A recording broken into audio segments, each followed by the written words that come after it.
Oh yeah, that's on the screen as well. We should be on. Hello, everyone. I don't even know where my camera is. Just looking around everywhere. I'm like, which one am I using?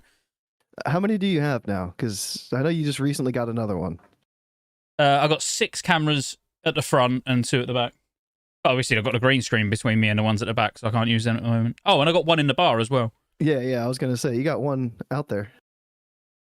Too many. I like toys, what can I say? Hi, chat. Hello, everyone. Lee, what up, bro?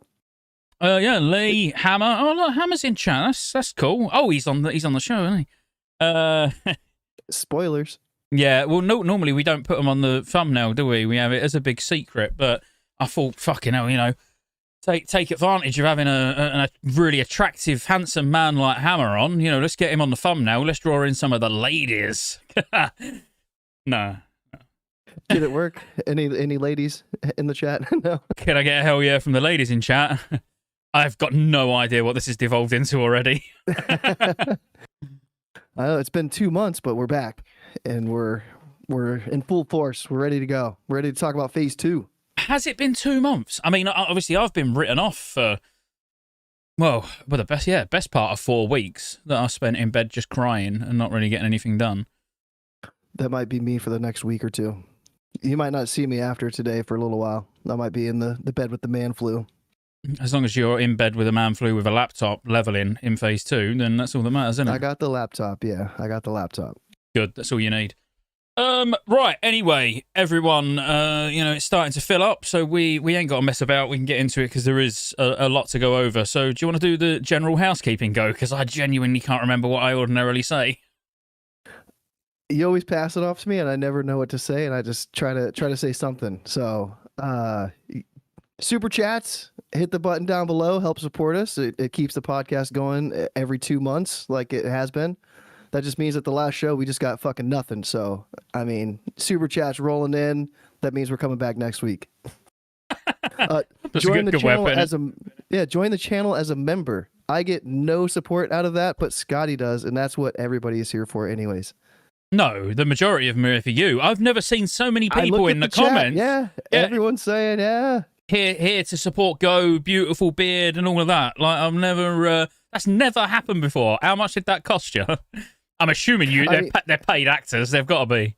Nah, you've been AFK for the last month, so somebody had to fill in your role. So I've been streaming, I've been making videos, not that many, but yeah, you was putting stuff out. You was keeping me entertained. To be fair, I know, like, you know, I was ill, so I weren't talking in chat, but I watched a lot of your streams while I was crying. I was streaming at your time because my sleep schedule's been so screwed up. I go to bed at like 3 or 4 in the afternoon my time, and then I'm up at midnight, 2 a.m. So it's like 8 o'clock morning over there. So yeah, it's prime EU streaming time for me. Well, I couldn't believe that I called you last night while I was streaming, and you was in bed, and it was like 8 in the evening your time. Yeah, I hope you didn't have my like glowing forehead on the screen or anything like that. I was all self-conscious. I was like, do I just hold the phone like further away so the light's not glowing? Or I'd had a lot of gin at that point, so I don't know. Yeah. I don't know whether I had you on stream or not. I'm guessing I probably did. I almost just let it ring, and I was like, what then? Because it woke me up. I was legit like out. I was in La La Land. But because it was you, I answered. If it was anybody else, I would have said, nah, fuck. I ain't hitting yes. Well, that's very nice of you. That makes me feel special. Hi, guys on Kick that are all just sort of rolling in. So, yeah, like Go said, general housekeeping. Like you can see, I've just put on screen now, and then Go's changed it. Just because he wants to make himself feel good for whatever reason. You know, any super chats and that, like, ask questions, we'll pin them there, and then we will get round to them. Obviously, you know the guest that we've got on tonight, Hammer Dance, so he don't just make WoW content, by the way. If you're an aspiring streamer or content creator, he has got a second channel which I'll make sure that we put links to in the description, which is very good, by the way. I've watched many of his videos on his other channel, and obviously his WoW channel as well. But very, very helpful, very useful. So I thought I'd just put that out there. My link to my YouTube looks so weird. I don't know what happened, but mine and Hammer's in the description. It was like QWX47 1,000, and I was like, what? That's not /@ClassicGo. Like, what? That's all I put was just I'll have to look at it afterwards. Do they work? It could have been my phone. It could have been my phone. I don't know. No, it sounds it sounds more like something that I would have done wrong. So I'll look at it after this. Okay, so it does not work. No. All right, I'll sort it out. So it's my fault as always.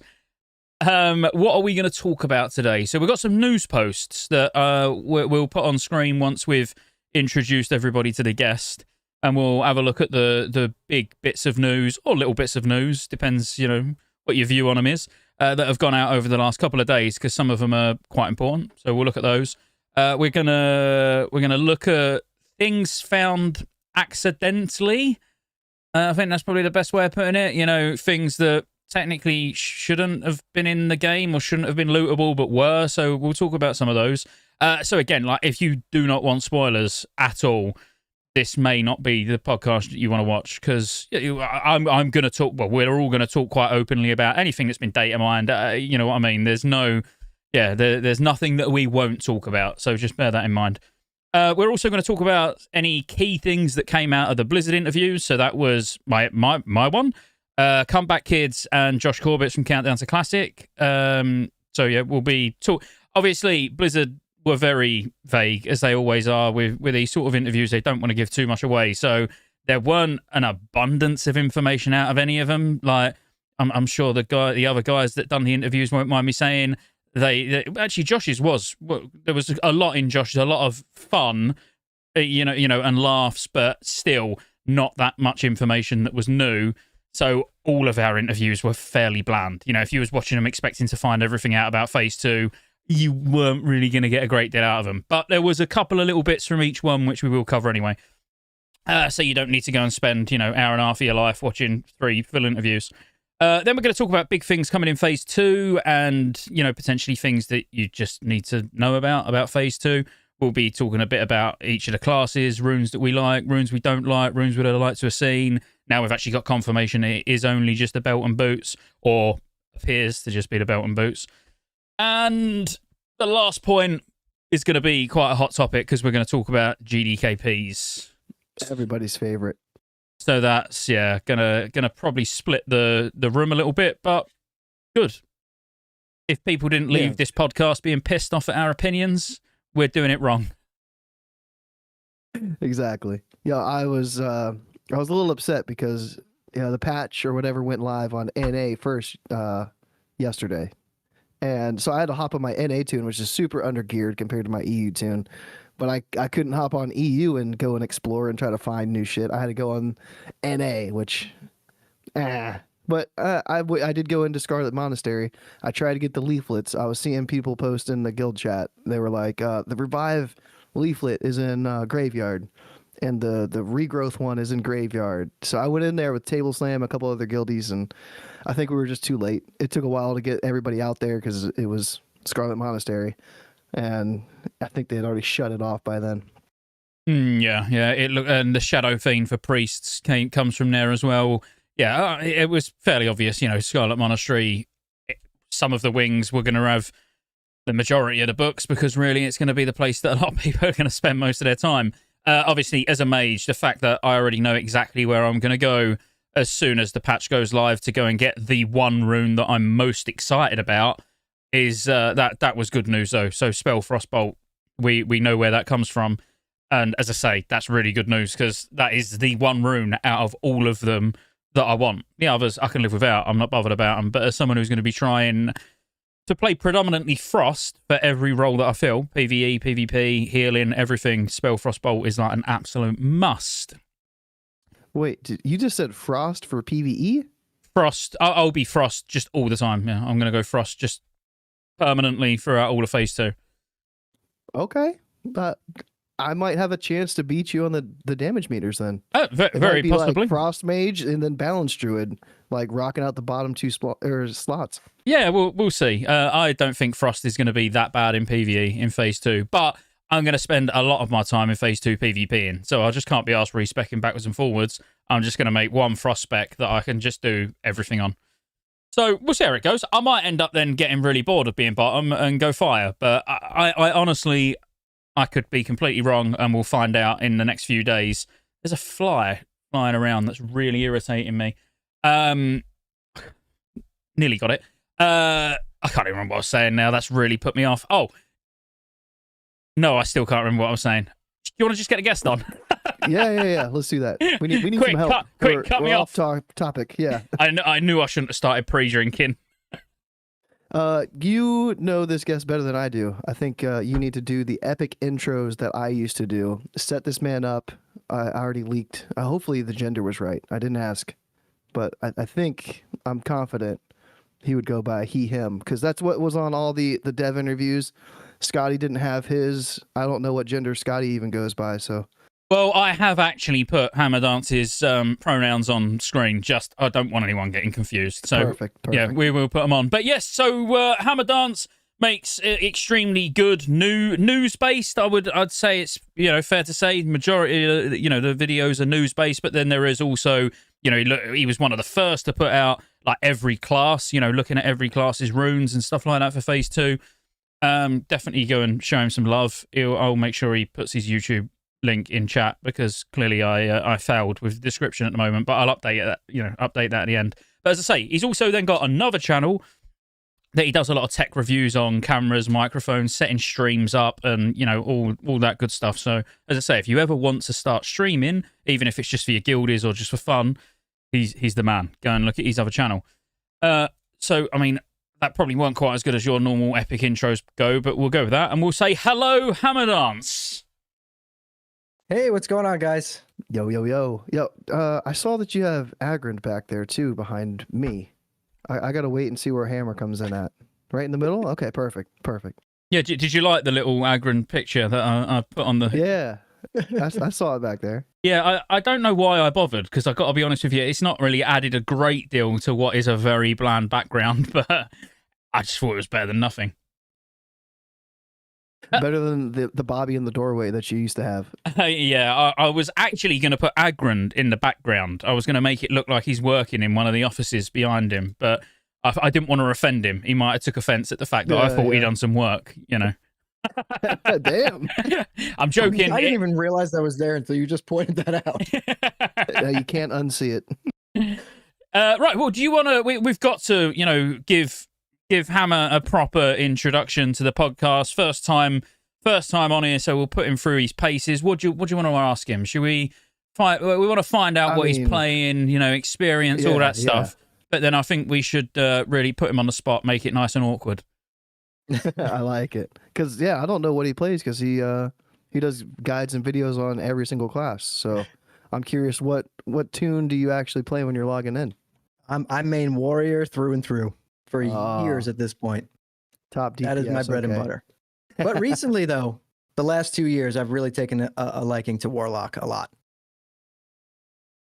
That's weird, like going from a melee to a caster, but it is. Yes, I've always been a melee Andy for literally since I played WoW back in 2005.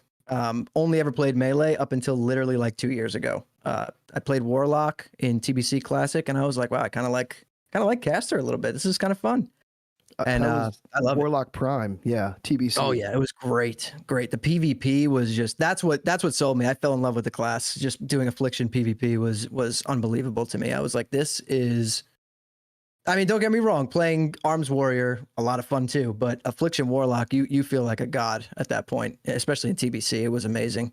And in PvE in TBC, you could just press one button on top damage meters, which was also a lot of fun. Yeah, it was a lot of fun. And that really is what TBC Classic is what sold me on like, okay, I could try casters now. And then from there, I went into playing Mage in Black Temple. I rated on my Mage a lot. And I loved Arcane Mage there. But again, like one button. But yeah, I it really made me take a liking to casters. I never liked casters before. I always liked Warrior, Rogue. And now my top two favorite classes are Warrior and Warlock. Cool. What would you say your favorite expansion is, or it could even be the base version of the game, and you could say vanilla. But I know this is going to piss you off specifically, Scotty. Good. But to me, I thought it was Wrath until I played Wrath Classic. And I gotta say, my favorite expansion was Burning Crusade, hands down. Oh, that's fair. Yeah, I mean, I absolutely 'Cause love I know TBC you love Phase Wrath. 1. Oh, yeah, I mean, Yeah. I love Wrath. It's always going to be close for me between Wrath and Mop. You know, the thing is, for me now, if someone was to ask me, I would say Mop. But that's because I'm bored shitless of Wrath. Whereas before Wrath came out, I would have said it was Wrath. Do you know what I mean? So it's like, but Wrath and Mop, for me, they're the most fun that I've had in WoW. Yeah, But TBC Phase 1, amazing. I just don't like any further than that. Yeah, TBC. I don't know. I love Black Temple. I even Gruul's Lair, Magdarodon's Lair. I just like. I think for me, what it is I really enjoy like the lore of TBC a lot. It's still to me. I know that Lich King is super classic, but for some reason, maybe it's just a nostalgia thing for me, like the age that I was playing at that time. But TBC just like hits home for me. Like if we got TBC servers next year, I'd be like all over it. I'd be like, okay, yep, I'm doing this again. Completely fine with that. What about if Season of Discovery went into TBC? I assume that would be the perfect mix. Oh, that would be fantastic. Yeah. That really that would be fantastic. I want Karazhan. That's all I'm saying. TBC Karazhan was dude, so like bliss. I think it is like TBC. I was playing at a time where I think I was like 15 or 16 at the time, and like I don't know, life was good, you know. No responsibilities at all. All I had to do was play WoW every day. I loved it. It was great. Karazhan would go down as one of my all-time favorite raids, like no doubt. And I always try and get it in everywhere. You know, like all through Wrath, I've been going and what if they'd done a time walking raid and we had Karazhan? You know, I will always want the opportunity to be able to do Kara. It would be great if they brought it back in Kata, just due to the lack of content. But obviously they won't. But I can dream. Right. It'd be great if they brought it into Sod. I mean, yeah, that would be epic. I mean, doing Karazhan at 60. That would be amazing. Yeah. I mean, the reason why Kara is like, it stands out so much is because you had years of like vanilla, right? Everything you're fighting, it's like dragons and like liches and like undead and all this stuff. And then you go into Kara and you're in this like haunted mansion type of castle. Like the vibe that I got the first time I ever went into Karazhan, I was like, wow. This is like, it still felt like classic WoW, especially playing it again for in TBC Classic. But it really just changed. Like it felt not like a different game, but it made you feel like there was more to that, more than just like dragons and like skeletons and like, I don't know. To me, the vibes from TBC are just, they're too good.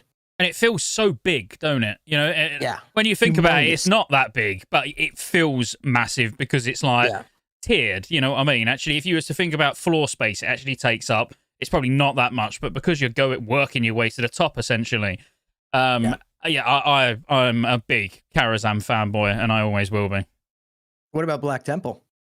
I would say out of all of the other raids, Black Temple would be my second favorite of TBC. It would be Karazhan, then Black Temple, and then but then it would be like I didn't like SSC. I don't like any of those underwater watery themed Naga dungeons or raids. I don't like Throne of the Tides in Kata.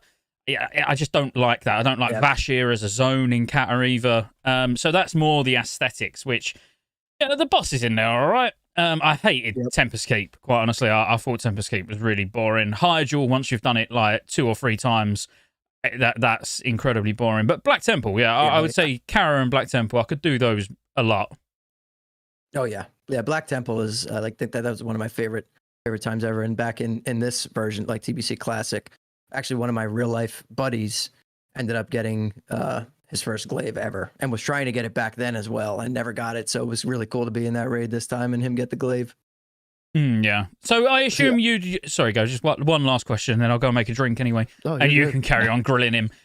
So how would you feel at the end, like, I'm going to say at the end of Kata, hopefully at the end of Kata we get Mop, but how would you feel about just starting the trilogy over again? If it was just like, at the end of Kata, they was like, all right, well, we didn't like that. So they just went like classic 2019 and just played through.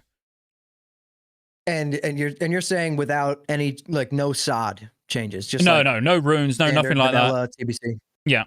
I personally, I'd play it. I'm just, I'm a classic fanboy. I play classic WoW because, I have a family and a kid and a house and all this stuff. And it's one game that like brings me back to, being a kid with no responsibilities, and it doesn't really take that much time to, you know, be good at it. It's not very hard or anything like that. Like I can play WoW and, you know, deal with all my responsibilities and still be like as good as I can possibly be playing just, you know, 4 to 4 hours a day if I have to, you know what I mean? So like to me, I'll always play it if there's a fresh server. I love fresh servers.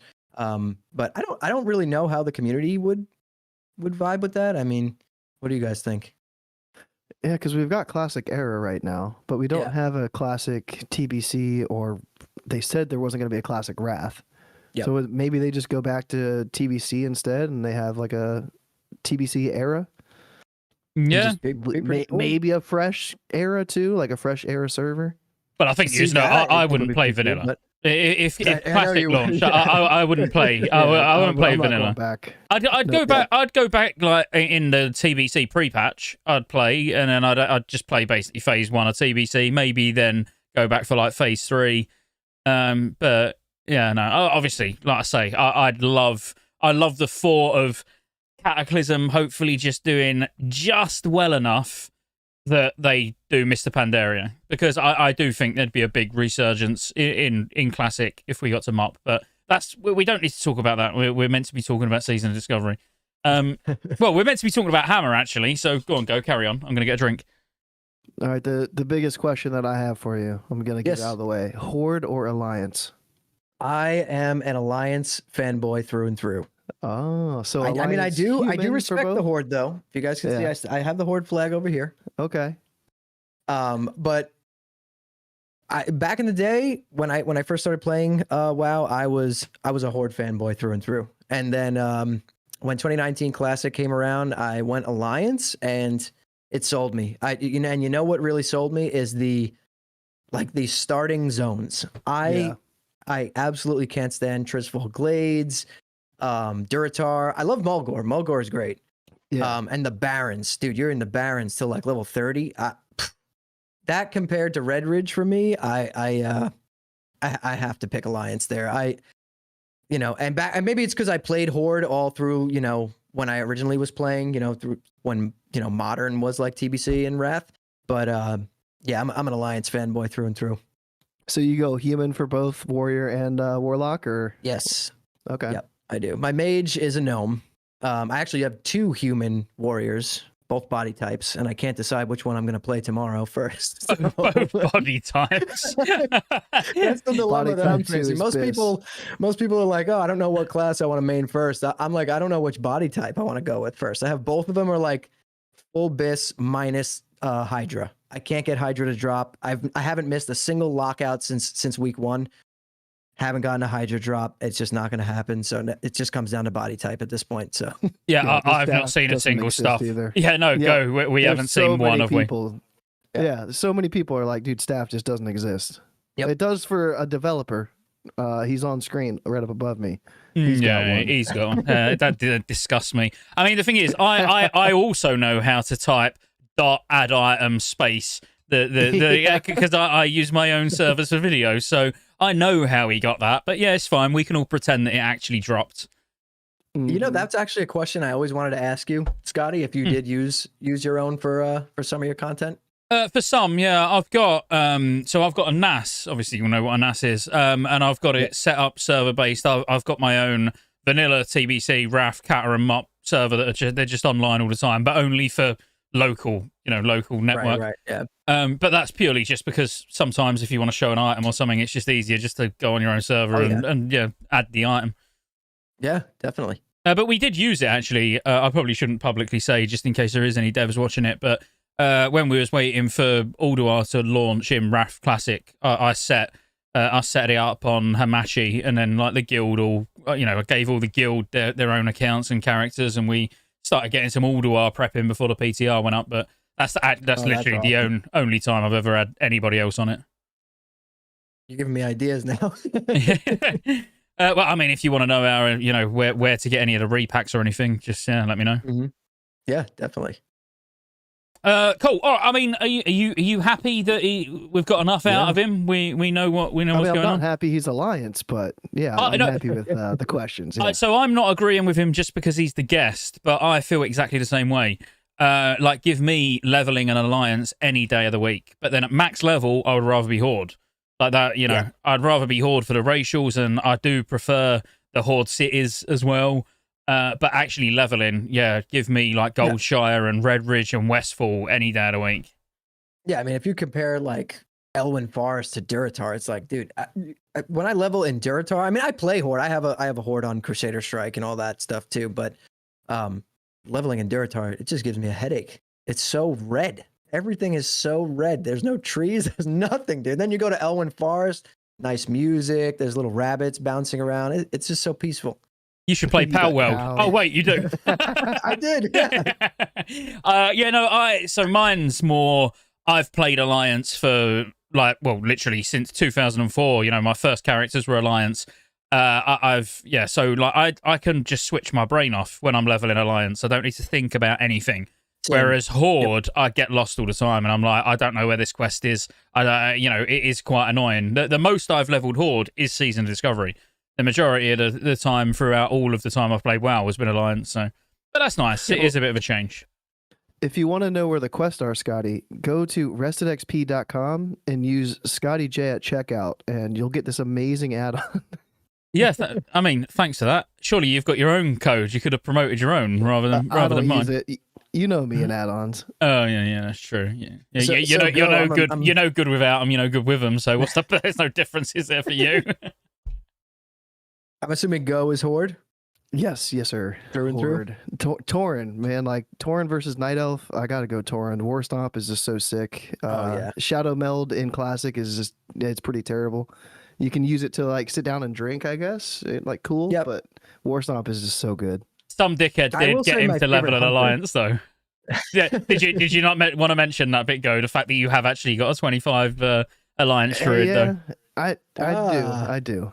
And I did. It was easier to get Star Surge rune as Alliance, so that was nice. That was the only reason why I've continued to level it. But I would always go to a different starting zone. The Night Elf starting zone is like the worst of Alliance. So I would either go to Elwyn Forest or what's the gnome and Dunmorrow. Yeah. I'd go to one of those two. Like I'm getting the boat and I'm going away from that zone. Yeah, I'm with you on that. I cannot stand Teldrassil. That is to me, it is the worst zone ever. When I made my druid, I literally got Star Surge at level 2. I just ran all the way, death ran the whole way up to wetlands. It was good. And then I just went straight to Elwyn Forest. Didn't buy any of my rank ups, nothing, because all you needed was Star Surge. Yeah. And then I hearthed back at level 10. Yeah, man. Just a quick shout out to Blazing Bobby in chat, actually. Guys, Constantine asked Bob and Heisenberg, thank you for the super chats. We will actually address Heisenberg's question in a second. But Blazing Bob is of Warcraft Reloaded, for anyone who didn't know. So if you actually want to listen to a good podcast, I mean, I'm not saying this one's terrible, but, Warcraft Reload is better. A bit more structured. Yeah. mashthosebuttons.com/Warcraft Reloaded. Something like that. Just type in Warcraft Reloaded in Google. They're on every platform. I just thought I'd give them a little shout out while we're here. Right, should we get into the news? I mean, I feel like I really know Hammer Dance now. Actually, what server's your main on, Hammer, your Alliance? Lone Wolf. Oh, Lone Wolf. Lone Wolf, yeah. NA, right? I'm assuming. Yes, NA, and then my Horde is on Crusader Strike NA. Yeah, my Horde's on Crusader Strike, but my Alliance is on Wild Growth, I think. Wild Growth, yeah. I might have to level one over on Lone Wolf. Is it locked? Not right now, no. Oh, that's good. I could always do a boosting, so yeah, you might see me there soon. Right, I want to just jump in on this screen for a second. So let me just move that feature chat so that covers me. So yeah, there's been a few bits of news which I thought I'd get your guys' opinions on. First one, which actually this was a piece of news, or I mean, it's fairly obvious it was going to happen, but it was mentioned in one of the Blizzard dev interviews about the Waylaid suppliers. So they're now stacked to 12. Now, there is something worth mentioning about this. So, yeah, it's great they do stack to 12, but if any of you are thinking, like, oh shit, like I better get farming, get 12 of them and get them filled up, ready to hand in. That's not going to work. So, just bear that in mind if you're like going to go out and farm these for a quick way to get XP when our XP bars turn on tomorrow night. That is not going to work, and that's confirmed to not work by Agrand on Twitter. Thoughts on this, guys? Go ahead. Go. I thought that the XP was going to be cut off, but it sounded like you could get rep. Sorry, I was replying to Ashley. Ashley's comment threw me off guard. She was like, "You enjoyed not fitting through a doorway." I thought she talked like she was talking to IRL, and I know she's super chill. And I was like, "Wait, what?" And then I realized it's Horde like not being able to fit through doorways. So no, I got distracted. She definitely meant you've been eating too many pies, and yeah, 100%. But I wasn't expecting XP from the old ones. Like I was thinking, like you turn them in, you can get the silver or whatever, but you're not going to get any new rep. I was like, I figured only the new ones that they implement would give any XP or rep going forward. That's exactly what I thought as well. I have a buddy who actually farmed like over 100 of them and spent the gold to fill them and everything. Yeah. And it just seemed like even if they gave you, right, like let's say 800 to 1,000 XP per turn in for a filled like level 25 crate, it to me it was such an advantage over like the normal player that there's just no way that they were going to let that happen. It was kind of like the same as the Marks of Honor, right? So I was like, there's no way this is going to happen. So I expected this for sure. That was a bit of a weird one for me though. The Marks of Honor, like I 100% agree. Like something needed to happen to stop the item restoration, but to actually remove the XP from them completely, so you couldn't even get the XP for having 18. I mean, again, I'm really glad that I've been pretty lazy in terms of prep, because that was one of the things I was going to make sure that I had. So I farmed those, yeah. Yeah, I mean, it's a little bit annoying that you're not getting anything for them, but I get that's a good bit of public service announcement to everyone, though. So, if you're like, quick, I need to farm some Warsong Gulch to get marks before launch tomorrow night, there's no point. You're not going to get anything, so... There was more tweets about this whole thing too. Like going forward, they were talking about how there's not going to really be anything that you're going to be able to pre-stack. I think there was something like troll necklaces or something that you're able to do in like hardcore that I've seen people do, and you turn them in to just skip like 10 levels. They were like, yeah, nothing like that going forward should work. They're gonna handle it, turn off XP for that stuff. Yeah, wastewater pouches is another one as well in Tenorus. Yep. I agree with it overall, but it would have been nice to have more of a heads up, And they also mentioned that too, that going forward there should be like more heads up on stuff like that. So that's good. That's good. Well, I think as long as they've said, like none of it's going to work, so like there's no point, like don't think you're going to outsmart us, as long as if they say that now, it's like, all right, no one's going to go to the effort of farming loads of necklaces or wastewater pouches and then be disappointed, so. But I think that's good though. It fits the theme, of Season of Discovery. They're kind of making it so that everyone, pretty almost no matter how much you can play per day or per week, everyone gets to pretty much have the same experience, right? And if they like allowed that stuff to be in the game, which it's in like Classic Era and stuff like that, that would make it so like, tomorrow comes and then you're gonna. People who are at work and they come on at night for 2-3 hours, they're going to log on, and there's going to be people who are already level 34 35 because of stuff like that. So to me I think for Season of Discovery it works. I think it's the right call. Yeah absolutely. I mean, it'll be interesting, just as a side note on the Waylaid supplies, though, for lower levels. So actually, when you're leveling, to now be able to get 12 of them, fill them all up, because you would imagine the mats are just going to be like dog shit cheap. For actually making that 1 to 25 even faster. I'm curious about 25 to 40 as well. Whether we're going to see some of the quickest ways to level alts. Maybe not mains, because the mats are not going to be in abundance straight away. But, leveling alts just by farming Waylaid supplies somewhere, like as a Frost Mage, AoE farming, getting 12 boxes, going, filling them up, handing them in, and being like, oh, it's another level. It could be quite interesting. Let's just quickly address, because we didn't actually respond to Heisenberg. So he said banning GDKP to discourage people from buying gold. I get it. and then we make a purple BOE, so Gut Ripper, yeah, the level 40 dagger fist for rogues, which will sell for hundreds. There was another thing too on that. When they put the trinkets in for 75 gold, Twitter was blowing up on the price of the trinkets. They were like, That's on the news. Gold. Shush! Shut up! Oh, Go. okay. We're gonna talk about that. My bad. Shoot, I didn't know. Yeah, but no, you're absolutely right. I mean, I'm gonna let everybody know my sheer disgust at that in particular. You know, and there's something else as well, which we're going to talk about when it comes to gold. But yeah, I mean, overall, I'm when I say I'm a fan of GDKPs being banned, that makes it sound like I care. I have been very much neutral. I've not done any I've done one. Tell a lie. I've done one GDKP in a BFD just because I missed my lockout and was like, oh, fuck it. Like, they need one healer, I'll go. That's it. But I only went just because it was convenient at the time for me to just join. I didn't buy anything. I got a ridiculous cut, like 4 gold or something at the end, which made me, regret even bothering. But I don't care. I get why people enjoy GDKPs. I get that it increases RMT and all that. So I think Blizzard have done the right thing. So I applaud their effort because I think Season of Discovery is the right place to try getting rid of it. But at the same time, I honestly, I couldn't give a shit whether it was there or not. Like, if I want to go and do one, I'll do one. If I don't, I won't. It don't affect me. I'm still not going to buy gold, whether I do a GDKP or I don't.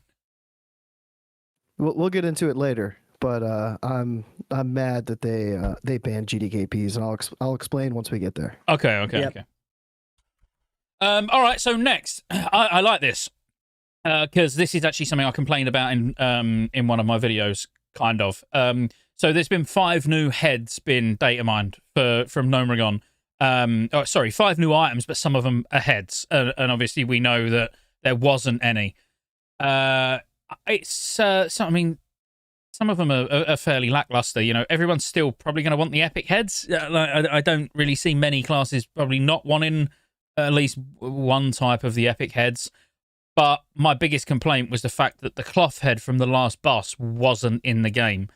And it is actually in the game. The electromagnetic hyperflux reactivator. And the reason I was a bit annoyed that it weren't in is because it's such a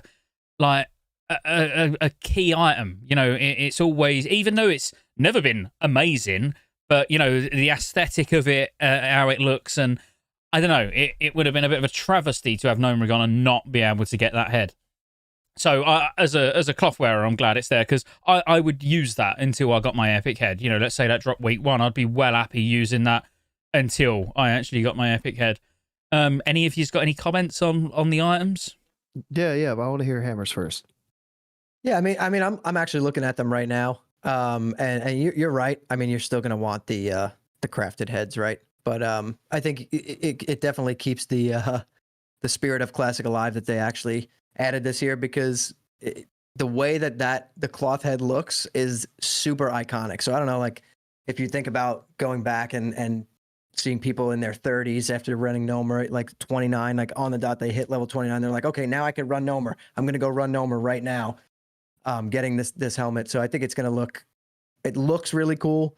They're decent helmets, but I mean, the plate one is just a straight up paladin head, right? So like that, like a warrior is not using any of these. So I'm looking at this from a warrior perspective. None of the 4 heads that were data mined today, I would use. So for me, these wouldn't be good. Yeah, same for Rhett, really. Sorry, Go. Yeah, I mean, Rhett, you could get away with the marksman scope visor, away with it, but you wouldn't choose to use it. And yeah, unless you was like even a shock. I wouldn't even use the plate head as a shockadin, to be honest with you. No. Just garbage. Yep. I was in a heated discussion, let's say, with my homie Ness, which Scotty, and I was talking to him today about, I was kind of thinking of dropping leatherworking and going for that cloth helm instead, like the one that was just data mined, because it's 5 spell power difference, but then that would let me get enchanting, and then I could get the sigil for 20 spell power. So for me, it's like, yeah, if I wanted to parse, maybe the leatherworking one is better. The leatherworking one is better for me too for like PvP if I wanted to just have one helm like overall. But if I wanted to be consistent, I was like, I could get that cloth helm and then have the extra spell power from enchanting. Well, I'm in a And then similar it's position. an AoE too. Yeah, so The cloth helm.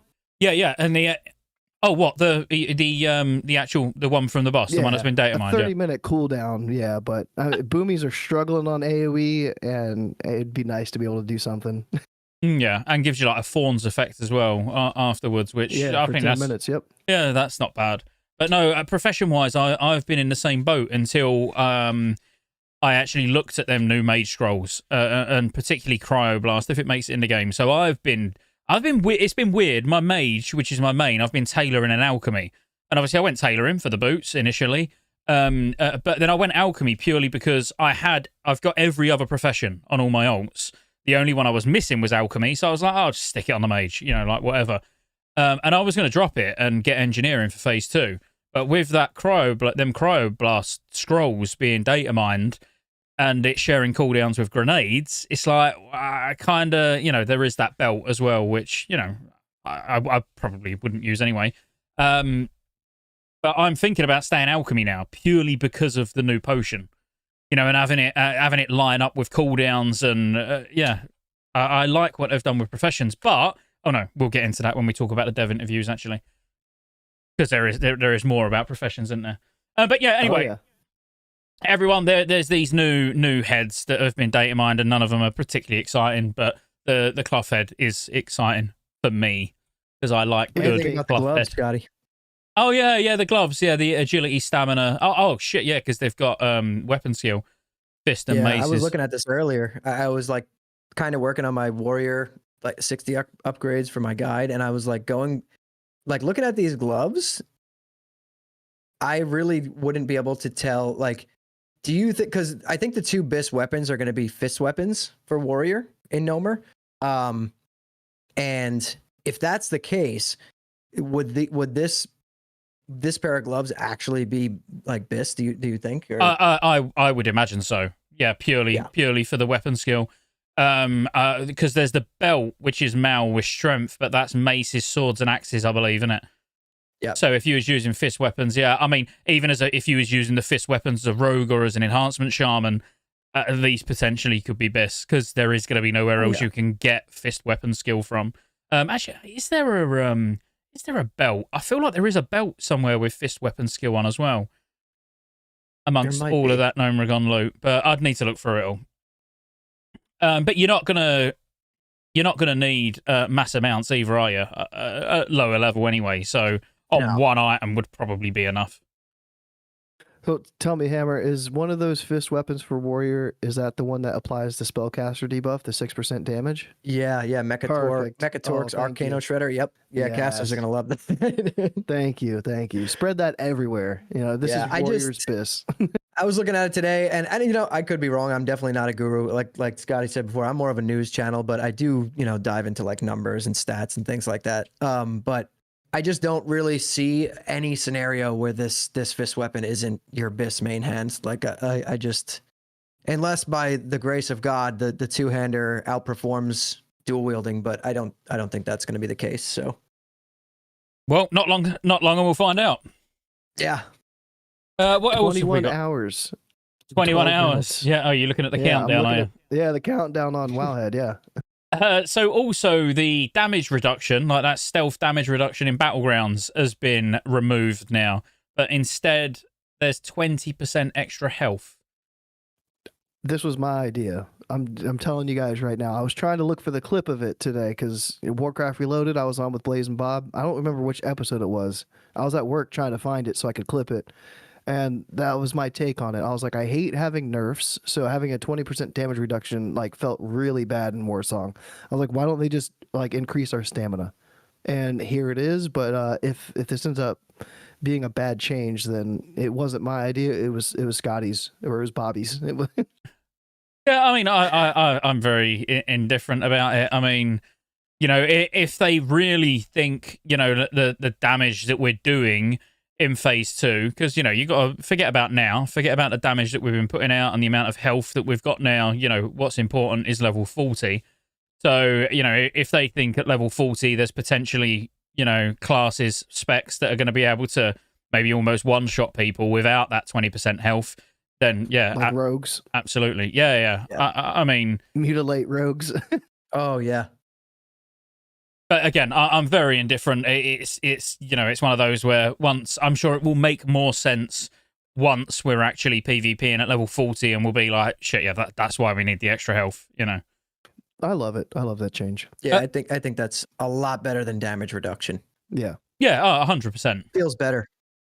I think this is the other one that pissed me off. Don't take a lot. So the mount price was changed. When I say changed, it's what it should be. As in it's always without discounts. It works out to like 100 gold.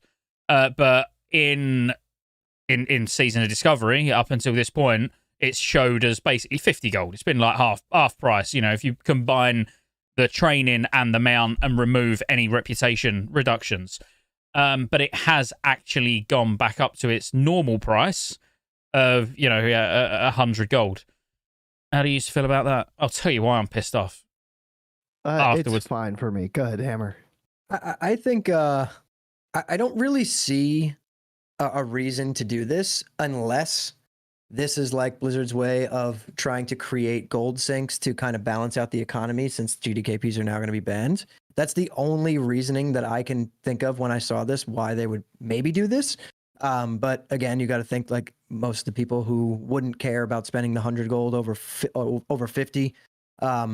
It's not going to really balance much out anyway, because they probably have a lot more gold than that. But I don't see a real logical reason for them to increase this. I really thought it should have just stayed at the 50 gold. So the way I'm looking at it is I wasn't expecting Quest to give as much gold as they did at 25. So at level 40, I imagine it's going to be a lot more gold per quest turn in, like 4 or 5 gold per quest turn in. So I don't think it's going to be that hard to farm out 100 gold. So for me, I'm fine with it. It's like, I did it in phase 1. I'll probably do it in phase 2, where I do every single quest imaginable, and I'll have 1,000 gold probably in phase 2 without trying, just by doing quests. Yeah. It's and you know what's... Go, mate. Go ahead, Scotty. No, go on, you go. I was just gonna say, you know what's kind of like a kick in the pants is that if you had the gold and purchased this before they changed it, you basically got a half price mount. I don't think you could without the skill. No. So when I was streaming last night, we was talking about it, and somebody from the stream, I believe, again, I had a lot of gin last night while I was streaming. But I'm pretty sure someone went over and tried and then said, no, I can't buy it. Because obviously it went live on NA, and then on EU, we still had it at the cheaper price. Oh, right, yeah. And I don't think they could buy it. That makes me feel a lot better then. As long as that is the case, then it's no issue. The reason it annoys me more than anything is because it's been like that for the whole of phase 1. Changing it a couple of days before phase 2 launches is not the right time to do it. When people, part of people's preparation for the next phase or for new content or whatever is making sure they've got enough gold for the things that they want. That could be making sure you got enough gold to buy dual spec. And, there's a lot of people who don't go over the top. It's not like, oh, well, it's 50 gold, so I'll farm 500 gold. It'll be like, well, it's 50 gold, so I'll just make sure I've got 50 gold for my mount and that, and they'll go in with a bare minimum. So whilst, yes, I'm not saying it's difficult to get together 100 gold to buy the mount and that, and it's not going to affect me. I've got enough to buy on my 2 characters that I'm bothered about, without even worrying about the gold that we're going to make up until level 40. But I feel like if they thought that this was something they was going to change, like hot fixing this 2 weeks ago, a week ago would have been better than doing it so close to phase 2 launching. I think they should have just bit the bullet on it and been like, "Fuck it, we'll just leave it as it is." It's too late. But that's it. Yeah. I know it's not a big deal, and I'm not really that pissed off about it. But it's these sort of things where it's so like it feels slapdash. They're better than that. And they've proved they're better than that because they are doing an amazing job. It's just little things like this that they just shouldn't happen. But So what it is they're gonna have in-game store selling a mount, and it's going to include the it's going to include the riding skill and everything for $25. Well, Table said so. It's to incentivize people to buy the STV mount. Now, I've not looked at how much the STV mount is. Has anyone got any ideas? I don't know. I think it's probably used by the coins from doing the event. Got it right here. Hold on. It is 1 gold blood coin. Yeah, which is like 1,000 silver or copper coins or something. I don't know. We got to see like what it translates to honor kill wise, but I think 100 translates. Yeah, 100 copper goes to 1 silver, or I don't know. I was trying to figure out it last night. I was over there like getting B-roll, just looking at the vendor, and I couldn't really understand it. But yeah, it's 1 gold blood coin. Yeah. So I mean, the most expensive thing on the trader. Yeah, so if that was like, if it was a couple of days of PvP you was gonna do in the STV event anyway, and it saves you 72 gold. I mean, yeah, it might not be that bad, but then at the same time, at level 40, are you gonna even be riding around PvP in STV without a mount? You know, so there is that. It's like, do you want to be on foot? I don't particularly want to be on foot at level 40 in STV. I want to be stealth in cat form and just hop out and star search somebody to death. Yeah, and I want to be hiding near you. Yeah, you'll be the bait. Yeah, I'll draw him in, you kill him. Was there any new? Oh yeah, because this is the other one with gold that I just think's ludicrous. Like, and I really do. It's so, the implementation is just terrible. But a BFD void trinket. So you got a booty bay vendor, which they said, you know, right at the beginning of. Before Season of Discovery, that, you know, this vendor was going to be added and you'll be able to get lost quest items and stuff like that, which was amazing. You know, I think it's a great addition having that vendor there, don't get me wrong. But firstly, to be able to swap, because they're unique, you would have to delete your first one, you know, the one that you've got. So if I was a paladin and, you know, I've been healing and I've got the healing trinket, but then I want to change it for the DPS trinket to level with because I'm going rare, I've got to delete my healing one and then pay 75 gold to get the other one. What fucking crack was they smoking when they thought 75 gold was a reasonable amount to swap your trinket? I think it's going back to they're expecting people to be able to make more gold from questing at level 40. But so to me, it's like they just put this out way too early. They should have waited until a week after phase 1 launched or something, because that is most people's like second BIS trinket is the one from BFD. So it's like if they would have released it later on when a lot of people have more gold at 75, I think it would have been fine. But releasing it now, it's a big shock. It's like, oh shit, like what the fuck? Yeah, so I would level another character. Well, before, but no, absolutely. So the only thing I don't agree with their go is actually, no, now's the right time to put it in. Because like I say, if you've been, like, let's say you're a holy paladin in phase 1, you've been healing BFD every 3 days, you know, but you're not going to want to level as holy. So you're going to go ret, and now you've got that, you've got the pearl, you know, you've won it, it's yours. You know, so being able to then swap to the ret trinket from 30 to 40, well, 25 to 40, sorry, and then switch back again at level 40 to pick up the healing one again. Like, I think that's actually really reasonable. But I don't think 75, like, that's going to cost you 150 gold if you want to do that. You know, that's not reasonable. Like, if it was, honestly, for what you're doing, just changing a trinket, I like 10 gold. 10 gold is more than enough. Yeah. I mean, I'm thinking I agree with this vanilla friction where you had to make a choice, and there was plenty of time in phase 1 if you wanted to, if you got up there, you made the choice first time, you picked a DPS trinket, and then you're like, well, maybe I don't want a DPS. Reroll, get the healer trinket, and level up whichever one you prefer that you have the trinket with. I'm on the board of the devs on this one. It's rare, but I'm there. Yeah, I mean, you make a good point. Like, when you just said that, it made me think about it in a different way. Like, it is very vanilla feeling, right? Like, this is like a super important choice for your character. It's expensive. You have to delete the one that you already have. Like, you are right. It is a very vanilla mechanic, and I guess, you know, it is. I still think 75 gold is a little steep, but It don't you know, work you're like right, the it keeps the ICC classic rings. vibe. Does it? Like, has anyone actually tried it? It don't work like the ICC rings where you can delete it and then buy the one that you want and then item restore the old one. Because I mean, that'll be fine then. 75 gold's cool. No, it's just like warriors back in classic. If they wanted the healing trinket or whatever from what was it? The one underwater, the level 50 dungeon. You got your Sunken healing Temple. trinket. Sunken Temple. What was the trinket called? That gave you healing as a warrior. Diamond flask. Yeah. It was like you had to make that choice. Do you want the diamond flash like trinket, or do you want to have one of the other two options? Oh yeah. So I I always go diamond flash. yeah. I'm translating this scenario into that type of scenario that we've already seen. Yeah. So no, the thing is, right? Like they didn't need to do this.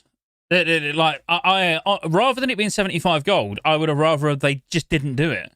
You know, like yes, you do. Yeah, you get an item, you make your decision. I was surprised, and then you get the reward. Like you can't have it all. You know, it's like if you're gonna go down the route of saying no, you know this is vanilla. You made your decision. Like unlucky. Okay, great. Then take these off the fucking vendor. But if you're not and you're saying, well, no, like we want, you know, it's fine. Where people can swap it around when they want to respec. Then don't make it 75 gold because that's ludicrous. You know, it's. I'd be fine with this not even being a thing. You know, and I would never have expected it to be a thing. But then to make it a thing, and they're banning GDKPs and trying to, you know, not encourage people to buy gold. But honestly, if I really wanted to min-max my character and I didn't have gold, this is like fucking dangling a carrot right in front of me to go and buy 75 gold to be able to do it. So yeah, that's what I was alluding to earlier. Yeah, and that's all the comments on Twitter or X right now is like you want to have people not buy gold, but you're going to put in an item that's 75 gold. Like pick a side. Yeah, so I don't know. I completely appreciate both of your opinions. I don't think there's like ultimately there's again if I was just to be like what would have been the best approach, it would have been just not to do this at all, in my opinion. No, I agree with you on that. Yeah, 100%. Like they announced beforehand that they like it was a choice and you got to live with it, and then to go after that and do this, it felt really weird. Robert Hicks in chat saying you can restore it. So you can like delete the one and then buy the one you want and then restore the old one. So you can have two. That's perfect. That's worth 75 gold. And as I say, I knew it would end up working exactly the same as the ICC rings. Like, which is again, absolutely fucking like, did they not think of that? Like, that is just that we've been doing that for so long that like, surely the first thing would be like, right, we're going to add these to the vendor. We're going to charge 75 gold.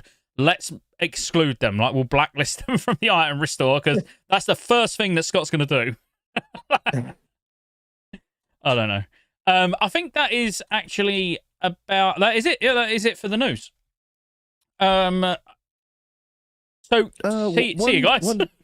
One nice thing I saw was like the change to the PvP trinkets. That was yesterday, I think. And that was huge because some crowd controls you wouldn't be able to use your trinket for to get out of the CC. I can't think of it off the top of my head. I don't know if it was like blind from rogues or if it was sap from rogues. You couldn't trinket out of it. So having it to where it's like the Wrath version, or maybe it's even the TBC version where you can trinket out of any crowd control. I love that change. Oh yeah. Yeah, I think it actually might be even, it was like different for every class. No, am I getting that wrong? Because I that's right. A lot of warrior, but yeah, it was different for every class. Like, so having it be completely even across the board now, that's a plus in my opinion. That's a change that needed to happen. Yeah, absolutely. All right, well, we'll go into so that's the news anyway, or the news that I would say is super relevant. That's not what that. Yeah, well, we've not spoke about up until this point. I can't see anything else that I would really want to bring up. So, should we go into things that were found? Like, have a little chat about some of the things that were found. I'll keep Waylaid open while we talk about it. Yeah, what shouldn't have been found? I'll let you kick off. Go while I go make a drink. What shouldn't have been found? I mean, do you know? I assume you know the majority of them. So, like spell frostbolt, the scrolls are obvious. I mean, the scrolls are in the game, which is fine anyway. what else has been? And obviously the quality of leaflets life for books. Druid. Yeah. Yeah, I was gonna say there's a lot of druids that can revive right now. It was weird that it was launched with all that stuff in there, but it was kind of expected that some were going to be in Scarlet Monastery. It's hard to go in there right now. Like I went in there yesterday with Table Slam, a couple guildies, and you're killing level 30, 32 elites at level 25. So to me, it was like, okay, like we're in there doing some hard content to get this little reward. Is it bad that we're getting it like a day ahead of time before launch? Like we're getting a revive leaflet. Like, come on. Yeah, I was gonna say personally, I think it would have been a cool thing to kind of leave in for the people. You know, kind of creates like a bunch of like camaraderie and a little bit of chaos, and like forces people to like band together and do crazy stuff. You know, like similar to like, you know, warlocks looking for metamorphosis back in phase 1. Like it's kind of like a situation like that. Where like I don't really see a reason to not just let people have that, right? Like phase 2 is launching in less than 48 hours from when this happened. And again, it's like, to me, it's healthy for the game. It gets people together. It creates a ton of camaraderie, and people like have fun. You know, that's what like Classic is all about. It's about just like, it's a game of like knowledge and preparation, right? So like just doing stuff like this, to me, if they would have left that in, that is like the true like Classic experience, in my opinion. I could be wrong. I agree 100%. And the only like how I would put it, which is probably a weird way of putting it, but it's a little bit like the phase 2 pre-patch, if you like. You know, a couple of days where some of this stuff you can absolutely go out and get if you want to put the effort in. It is a bit like a pre-patch. I mean, again, it would have been nice for that just to have been. It's more for me where it's just not in the game, or they should have said, look, you can actually start to go out and explore and get some stuff. You can't get any XP still, you know, but there might be some things that you're going to be able to get that are going to help you on your way to, you know, to level 40. Because let's face it, we've found some of them now. Like I've said, after that first BFD run tomorrow night on launch night, I'm going to be getting the guys that I'm doing a dungeon with to come and help me, you know, quickly get my Spellfrost bolt rune. Now I know where it's from, and then we'll head off. So it's like when it's already been spoiled and you've got some people that are running around with the stuff, like just it's just too late. You know, the damage is done. Just leave it in my opinion. Yeah. Yeah, I think this is a lesson learned from them. It's like, okay, yeah, people can do content higher than their level. So it's like the level band was 25 to 40. There's people doing raid groups to go into STV to kill like level 40 mobs as a raid to try to see if things were going to drop from them. So it's like going forward, the 40 to 50 band, I imagine they're not going to have runes available at all or anything quality of life books in dungeons or what have you to be able to be available. Like they've got to do it to where it's not just going to drop from a mob, like a random mob. Yeah, I really like this. I don't know why it's not showing a name, but I really like this message in chat. So about the professions, because I've not thought about this. Like, we know that it's level 26. But wouldn't it have been like really beneficial as well that on launch night of phase 2 that changed to 25? You know, that was part of it when, you know, the XP bar turns on, this goes down to 25 instead of 26. So you can instantly start working on your professions instead of having to get a full level. And I hadn't. It's just that message where I'm like, actually, that's a really good point, because that's something that really could have done with changing. Because we're not going to be able to make the Waylaid supply crate stuff until we get to 26, probably. Because all that stuff is going to be tied to like the higher level. There'll be stuff that you're gonna. There'll be stuff you need. Yeah. Interesting. So people's like crafting alts that they have, they're going to have to actually go get a level before they can start pumping that up. Yeah. I literally didn't even think about that until you pointed that out. No, same. Good It's shout, really, really good point. That's something that definitely I like now. It shouldn't be now. It shouldn't have been when the server maintenance was. It should be as soon as the XP bar turns on. Boom, you can go and learn your professions now as well. Yeah. Do you guys mind if I go make a drink real quick? No, crack on, man. Don't sit there thirsty. So what else? So we got the books, we got Spellfrost Bowl. I don't know. Obviously, I'm only mainly interested in Mage for the first week or so of launch, anyway. So I don't know if there was any other runes that was discovered. Any idea? There was so much misinformation yesterday. It was fucking ridiculous, dude. The people were like, "Oh yeah, Eclipse was found," and it was like selling Eclipse location 100 gold. PST, and it's like I don't know what to fucking believe and what not to believe. So to me, it's like maybe there was a couple things in Scarlet Monastery. Maybe there was that mage rune, but to me, like outside of that, I think that was probably it. Yeah, and the sort of mage scrolls from the the tier 2 scrolls that you can get now, they are actually deciphering into the new ones. Not cryoblast, but that is a level 40 scroll, I believe. But you can get the teleport, which is just going to be so good. Like I'm so excited for Mage in phase 2. Like I was excited for it in phase 1 until I realised either A, I'm dog shit in PvP as a mage, or B, they're weak as shit in PvP as a mage. Mages are, one or the other. But in phase 2, being able to actually go frost, I was messaging you earlier when we was talking in DMs. Like I'm so excited to actually start PvPing properly in phase 2. And these scrolls are like it must be quite annoying for other classes, where mages are getting all these new shiny new runes and all of that, but then a whole other layer of gameplay on top of it as well. The scrolls may seem minor, but we're the only class that can get 1% hit, 1% crit. All these buffs that are just unique to us. I think it's amazing. So, Mage top caster phase 2. I hope so. I hope so. And as I say, I'm really, really looking forward to just no life in my Mage from launch until I get everything done. I'm in full prebis and I'm raiding Nomeregon every 3 days, and then I'll start on I'm torn between Paladin or Druid next. It'll be Paladin if I can convince Go to level his Alliance Druid second. Then it'll be Paladin. There's no shot. No shot. I'm leveling Alliance. Yeah, we'll see.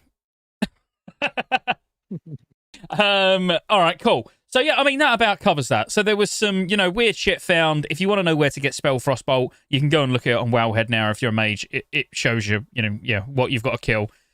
Wait till I get mine if you're on my server though, because I don't really want to be looking for mobs. And yeah, some of the books are definitely from Graveyard, which you would imagine that means some of the books are going to be in Library, Armory, Cathedral, potentially. RFD, probably. Yeah, Razor and Downs has got to have one or two. Yeah, you would have thought.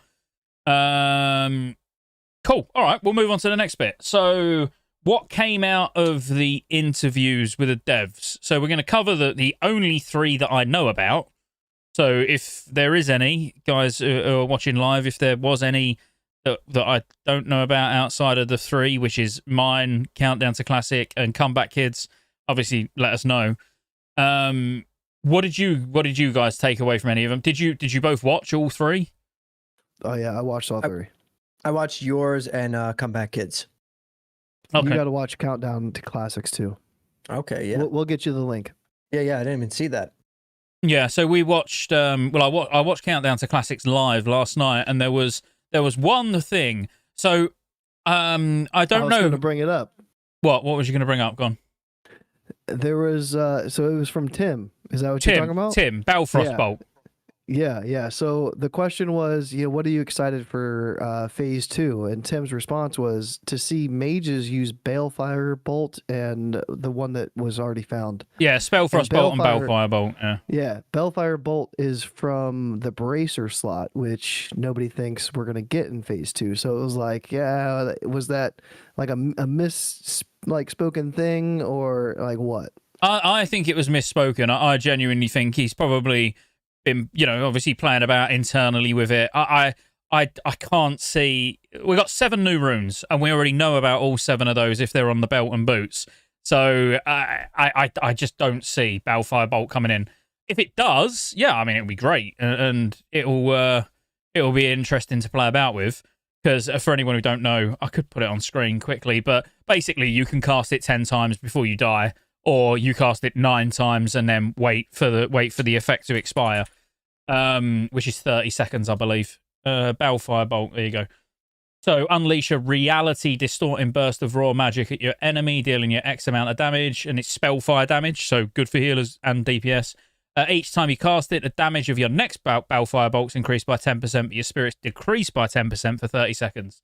And it stacks 10 times, but if your spirit reaches 0 as a consequence, you'll immediately die. So basically, yeah, cast it. You could cast it 9 times and then wait 30 seconds before you use it again. But no, I call bullshit. Like, I just think it was a slip of the tongue.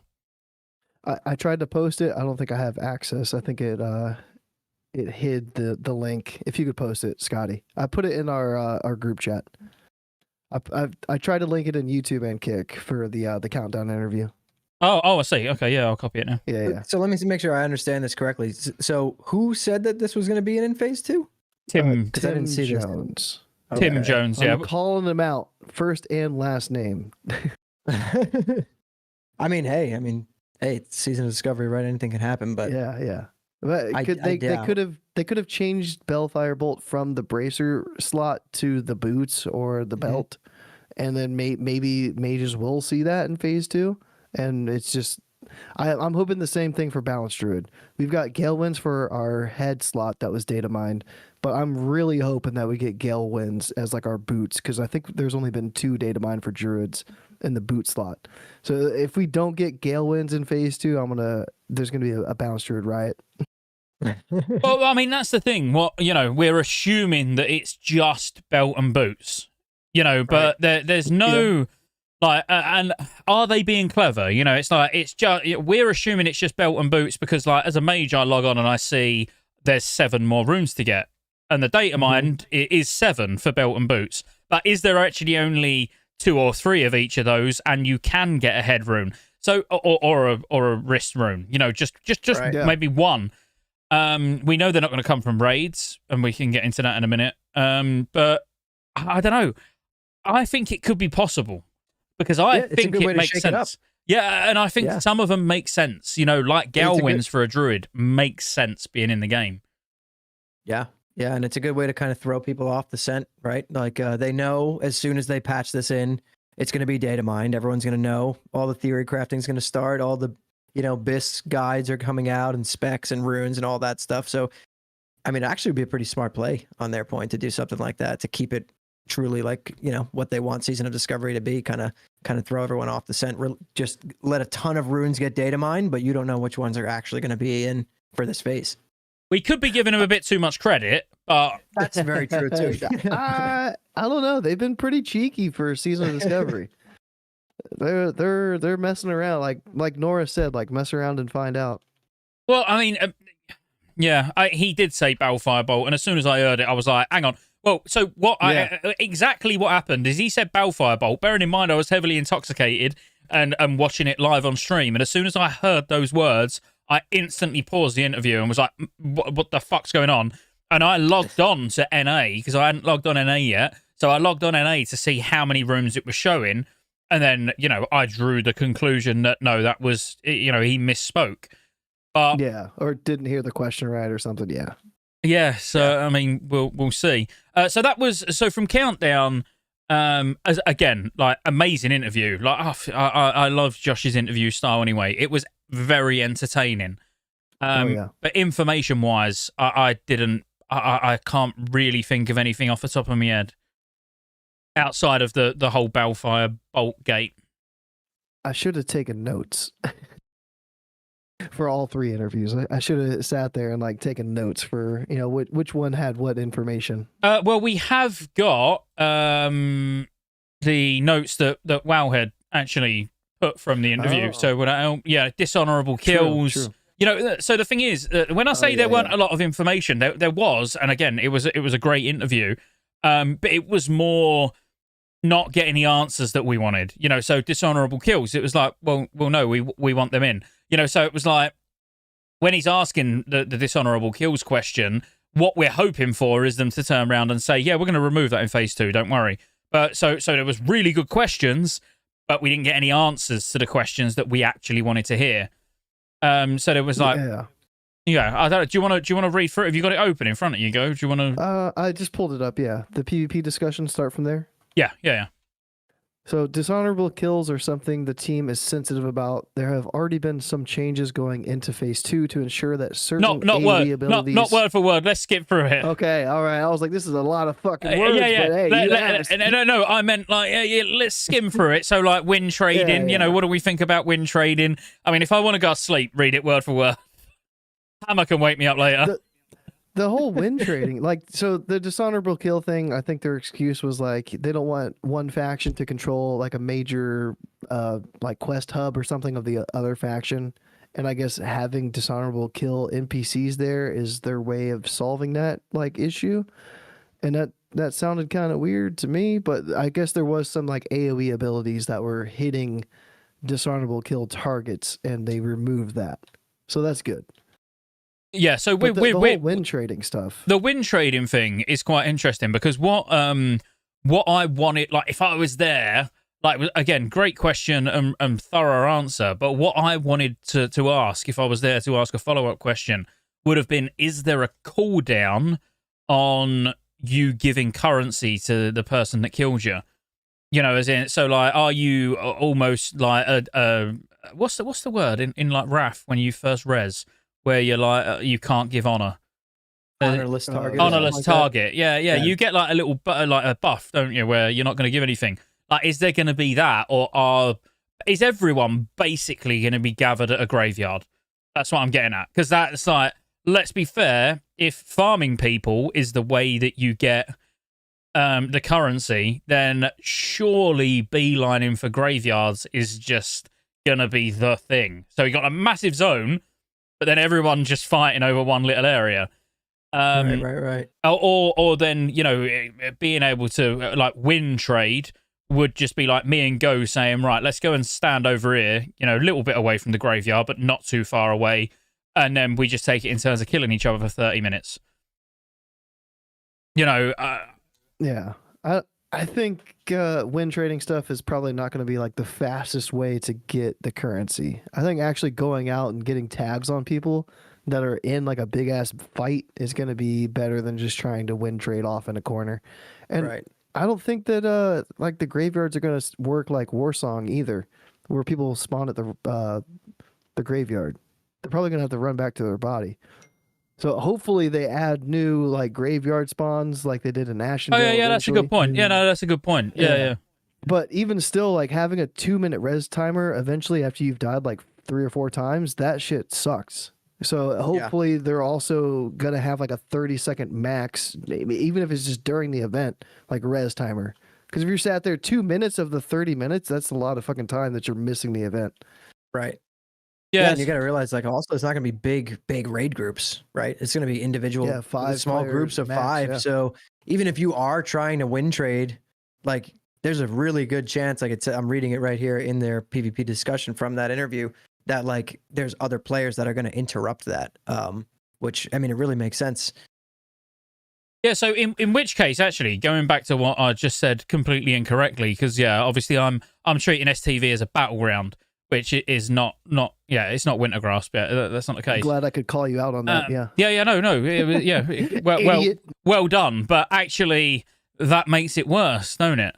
Because what me and you would go and do is stand at a graveyard and just keep taking res sickness and killing each other.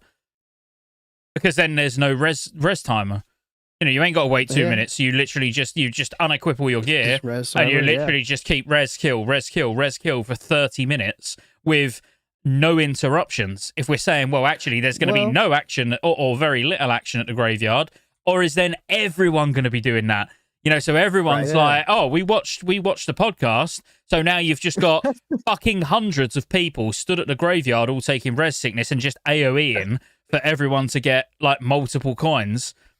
Look, let's face it, we play Classic. We will find a way to cheese the fuck out of it to get all the gear we want as quickly as possible. And that could be the way. Imagine that. You're all just taking res sickness and resin, and everybody is then just AoEing, and then just getting ridiculous amounts of whatever the currency is, you know? Yeah, it's like I will sell me resing for blood coins or whatever it's called. Just pay me 50 gold per STV event, and I will continuously res in hang on. The graveyard. Erst is saying there's no spirit reses in STV. Surely they're going to add some. Really? Oh. Well, yeah, I mean, you would imagine. I mean, there's got to be spirit reses everywhere. What if you die? There was some up north. I know there was one up north. But I would die in ZG, and there'd be one up there. Yeah, and there's one. There's one near the like not too far away from the Hemit Nesimari base. And one at Booty Bay. Who? And there's one at Nether- Booty Bay, yeah. What? But is he saying that they've been removed in Season of Discovery? But no, they can't. I mean, maybe they could disable them during the Blood Moon event purely because of what we're saying. But you've got you've got to have spirit reses. Yeah. I mean, there's multiple comments in chat saying in STV you res on your body, not in the graveyard. Oh yeah. You res at your body for sure. But there's still spirit healers in the zone. It's not like your spirit reser is in Dark Shore. And then you have to run down into STV. Josh used one near Booty Bay. Edwin's just said. I don't know. Yeah. Getting mixed comments. Yeah. So Scotty, we're gonna use the one that's south. Yeah, we're gonna all the way south. That one. We're all the way south. Yeah, I mean, I would be very surprised, even if let's say there is no spirit reses there now. That just could be there's something wrong there, because I would be very surprised, because a spirit reser is a way to escape being ganked, isn't it? Essentially, like you've gone and you've run all the way back to your body and you're doing a quest and you keep getting ganked, and then the way that you escape that is by using the spirit reser and then halfstoning, for example. You can't remove that from a zone, because now you're saying you could essentially be camped. Well, you got to log off. You've got no other option. You gotta log off, yeah. If there is no spirit reses currently in Strangleform Val, that will not stay that way. Obviously, I've not gone and checked, because why would I? But it won't stay that way. But they could disable them somehow during the Blood Moon event to stop everybody just kill trading, if you like. I don't know. I think if people try to do the whole like res at the spirit healer thing, it would self-police, and there would be people there killing the person, trying to kill the person that's spirit resing. So it's like you could try it, but good luck. Yeah, I mean, in these notes, it also says if it does turn out that players are subverting the event, they'll come up with another solution to fight it, right? So, I mean, that may be the case, maybe for the first few days of it, but they'll probably come up with another solution if that is. I mean, after hearing you say that, I'm like, yeah, you know what? That sounds like exactly what it's going to be. But yeah, but they will find a way around it. Sorry, carry on. What else? So quality of life and general design. Yeah, this was one that I kind of cared about, but I didn't really care about because it's the 41 nameplate, like 41 yard nameplate thing. I care. And I want to say Josh's example in the interview was if you go into a cave, then that gives you an advantage because you can see mobs in different levels of the cave or around corners that you haven't explored yet. So you can be a little bit more cautious because you know what's ahead of you.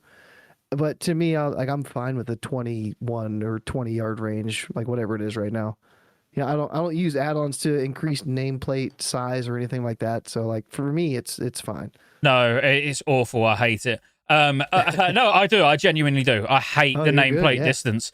But like this is me. I could be completely wrong, but I feel like they're not being 100% honest with this, and they're saying that it's it's to I don't know, keep the vanilla feel of not being able to see too far. I think the honest truth to this is if they do it because of the way that they've released Season of Discovery, if they implement this change on Season of Discovery, because it's a systematic change, it would also apply to Hardcore and Classic Era, which they're not willing to do. Like that, if that was the answer, I would have accepted it a lot more. If they said, well, we've got them all running on the same, on the same patch version, so this is not something we would be able to do because it would then apply to Classic Era and Hardcore. Like I would have rather that the answer, because if I was really to speculate, I would say that is actually the reason they're not putting it in, because it makes sense to put it in my opinion. I mean, for me, I'm kind of indifferent about this one. It is a little bit annoying, when I was leveling my hunter, and I'm like, oh, cool. I kept hitting V. I'm like, where are my nameplates? They're not working. But it's literally just because it's out of range the entire time because your pet grabs aggro and it's just standing super far away. But for me, I'm indifferent. I play warrior, so either way, I'm in there and I have nameplates. But I can imagine for people who main ranged, it could get a little bit of annoying. Definitely could understand that. But at the same time, looking at it from the devs' point of view, being able to see that much further away, like the example that you're given here with in caves and stuff like that, it does make the world feel safer or easier. Like I feel like that is pretty accurate. Like it really does make it feel a little bit safer or easier. And I feel like they're obviously not trying to go for that that vibe. They want it to feel like, oh, what we don't even know what's around this, we don't know what's 25 feet around this corner of this cave. Like, I feel like that's the vibe they're trying to go for. And if that really is what they're trying to keep, then yeah, changing them would definitely get rid of that. Yeah, and like Jacob just said, he's speaking as a mage and I'm speaking as a mage. As a mage, it's awful. It feels terrible. Yeah. As someone who's trying to put living bomb on multiple targets, and you can't see exactly how many mobs there because of nameplate distance. But Shocktide said that he's surprised that they updated items. So obviously, they updated RFD, RDF, Razor Fin Downs, RFD items and SM items and stuff. But they didn't actually update the items. If you look, they added new items. So if you go on the database and you look, there are the classic era and hardcore items still, and then there's the new items that they've added. So yeah, they can do that. They can add anything they want in terms of items, but they just can't without if they wanted to add new poisons, they could add new poisons. But if they wanted to change instant poison, they would need to add another version of instant poison that's specific for for Season of Discovery. Whereas nameplates, that's a system. That's a whole. They can't just add nameplates just purely like nameplate distance. I wouldn't imagine they can, where it's specific to Season of Discovery. But I'm not 100% on that. I just know, when I spoke to them in the very first dev interview before Phase 1, they said that the majority of the major changes come from runes, because as long as the runes are not accessible on the other game versions, it has no impact. Whereas anything else they want to add, they literally need to create whole new items that are only available in Season of Discovery. So again, I do feel like any of these big systematic changes where they say whatever their reasoning for not doing it is, I do think there might be a little bit of, I'm not saying they're lying, but maybe not being 100%, upfront about it, because it probably is a lot of work to try and get that to work just on one version of the game that runs on the same client. I mean, with Star Surge having a 42-yard range, it was in Phase 1. It was a little bit annoying not to be able to see people from that far away. But now that it's nerfed, it's 36 yards. Whatever. I'm fine. That's still 15 yards further than you can see. Yeah, I know. But I can click on things. I'm fine. Yeah, I feel for you, ranged mains. It would definitely annoy me a lot more, for sure. Yeah. So they then say that it isn't to say they'll never make the change. It's just not the type of change that they'd be able to unmake later. So they're saying that they potentially could do it. I'd be interested to see how. Again, I do feel like it might then be, we could be getting into the territory where it's on a different version to Season to hardcore and classic era, which. The thing is, they probably went down this route because they had no idea how successful it was going to be. So it's all about the path of least resistance and being like, well, at least if it's shit and people don't like it, it's not as bad. Whereas making a whole new build, which is specifically just Season of Discovery, I'd imagine that's probably a lot more time consuming. But they probably do now look back and think, fucking hell, it'd have been so much better if we'd have done that, because then all of this would have been probably less frustrating for them, I would imagine. Yeah, it's do I want them to spend their dev time now increasing nameplate distance when there's probably an add-on? I know there's add-ons that make people's name way bigger. I'm not a big add-on person, but even without the 41-yard nameplates, I think there's workarounds to that. I don't think there is in vanilla, classic era. I mean, there is Leatrix Plus has even got increased nameplate distance, but does it actually does it even work past 21 yards in No, Classic era? I've seen some No, it big doesn't. nameplates is all I'm saying. Like Yeah, names. It had like the health bar, I don't think, but like the names of the characters that are outside of that 21 yards are like fucking huge. Yeah, you can increase the size of like the actual text. And obviously you can increase your like camera distance, like how far you can zoom out and all that stuff with add-ons and console commands. But I don't know of a single add-on that will actually increase that nameplate like distance view. Yeah. Like you can't see it any further than that. Yeah, that was what I was thinking as well.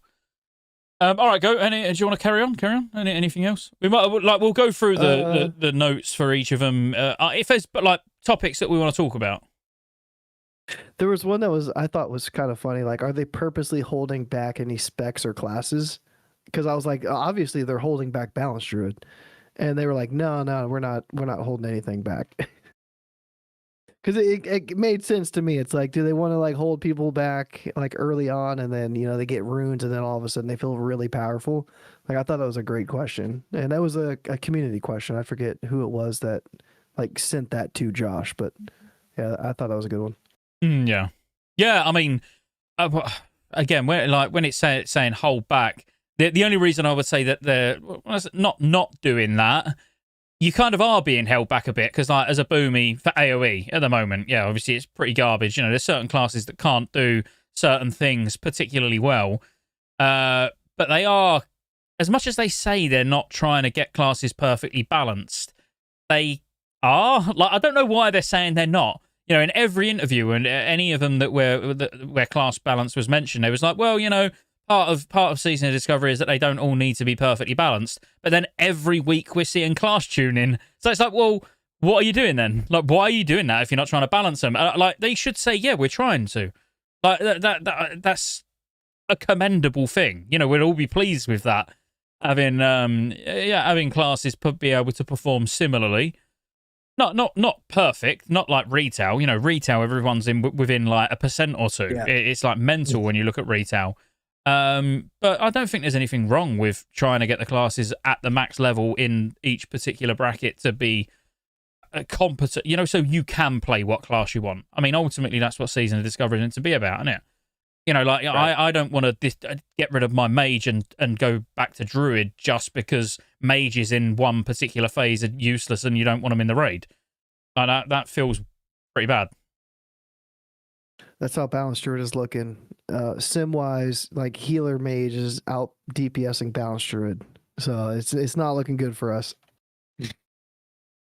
Yeah, I mean, but then I suppose what you do then need to look at it on the other hand in what you lack in PvE. Do you make up for it in PvP? Maybe. I don't know. We get a little stun action going on here in phase 2, but our range was nerfed. I can't get over it. That's really bothering you, isn't it? It really is. People are like, "Oh, it's fine. You're gonna have travel form." Fuck travel form. Give me my 42-yard star search. Yeah. So I'll pick out some of the key ones here. So also, like, based on player feedback, the best example being concerns of faction equality. So talking about like giving Blessing of Kings to, or a version of Blessing of Kings in form of Heart of the Lion to hunters. What's your thoughts on that, Hammer? And like Blessing of Salvation. So their answer to Blessing of Salvation has been Spirit of the Alpha for shamans. For Season of Discovery, I can see why they did this, right? Like you just said, this is the version of Classic where, you want to be able to play what you want to play, and you shouldn't be penalized for that, and you shouldn't, parse worse than someone else just because you wanted to play Horde instead of Alliance or vice versa. So, in my opinion, I think Heart of the Lion was a good change.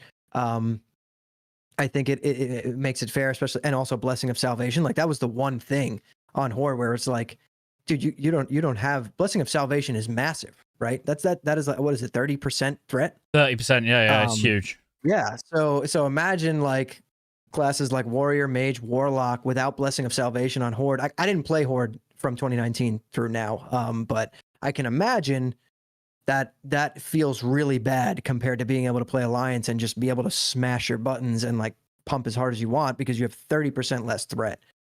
So in the spirit of Season of Discovery, I do think that fits. And I think, you're right when you say like people should just be able to play what they want, right? This is a season of fun and like kind of discovery and chaos almost, right? So I think it fits really well here. Yeah, 100%. I mean, I agree. Yeah. The only welcome back. The only the place where again, and I know sometimes I say things and people are like, oh my god, like you just want Wrath of the Lich King. It's like, no, not exactly. But I would have just had paladins and shamans on both sides. Like I straight away, as soon as we was sat down in a boardroom talking about Season of Discovery, I wouldn't have done all of this bullshit. Like it's as if they've probably gone to more effort having to go, right, we've got to put Heart of the Lion on hunters now, and like adding these filler abilities or filler runes that are not unique. Like they're not new. We already seen like Heart of the Lion is not new. It's just something that paladins have got, but now a hunter's got to waste a rune slot on. It would have been much better just to have had both. And that is a bit selfish of me to say that. Mainly because I'm Horde, like main Horde, and I really want to play a paladin. So like I've had to level an alliance on a different server to play a paladin.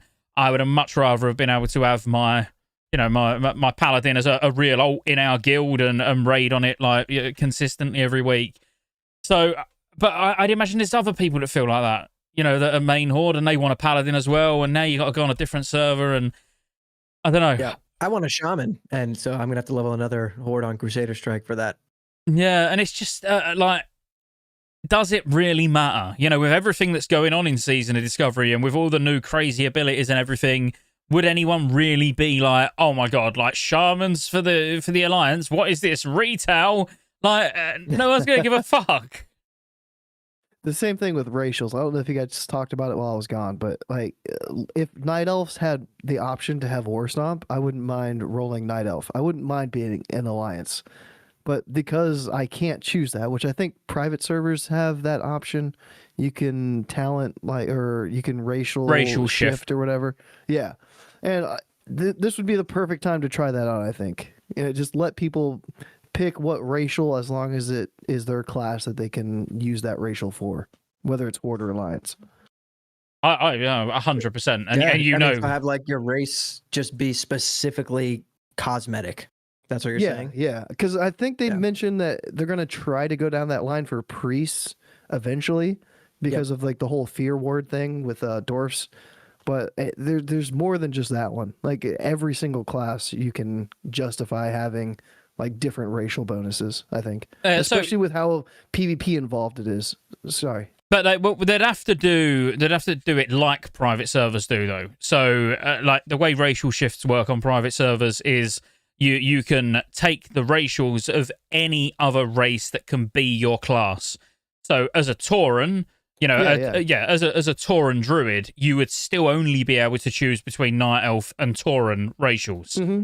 I could choose Shadow Meld or War Stomp. Yeah. And you couldn't be a Night Elf rogue with War Stomp because Taurens can't be rogues. Yeah, exactly, right? Exactly. Yeah, okay. You could only anything that your class can play, you can pick from those racials, and I like that. And I said before Season of Discovery even launched, like I'd love to see that in Wrath. I'd love to see that in Cata Classic. I genuinely think that it's one of those things now where people complain so much about racial balance and even as an effect then on server and faction balance across the servers. Like, just who gives a shit at this point? Where it's a racial. If someone wants to be a dwarf but have human racials as a paladin, then just let them do it. So yeah, I'm a big advocate for that. I'd love to see it in Season of Discovery. Yeah. And what's the undead one? It's like Will of the Forsaken breaks you out of fears. Like that's fucking huge for undead. And then Alliance doesn't have the same option. It's like, I mean, if you're gonna choose no offense, Hammer, if you're gonna choose a warlock, what are you gonna choose? Yeah. And then if you just like the aesthetic of an undead, you want to be, like you're a PvE player, like you want to raid. But you're a mage, but you like the aesthetic of an undead. You want to be an undead mage, but you're almost forced to go troll because of the racials. And in the same way, you might like the look of a troll, but if you're a PvPer, you almost have to go undead. You know, it removes choice. Whereas, yeah, if there was an ability to racial shift, that now gives you freedom to create whatever you want. You know, no, I love it. Yeah. I love it.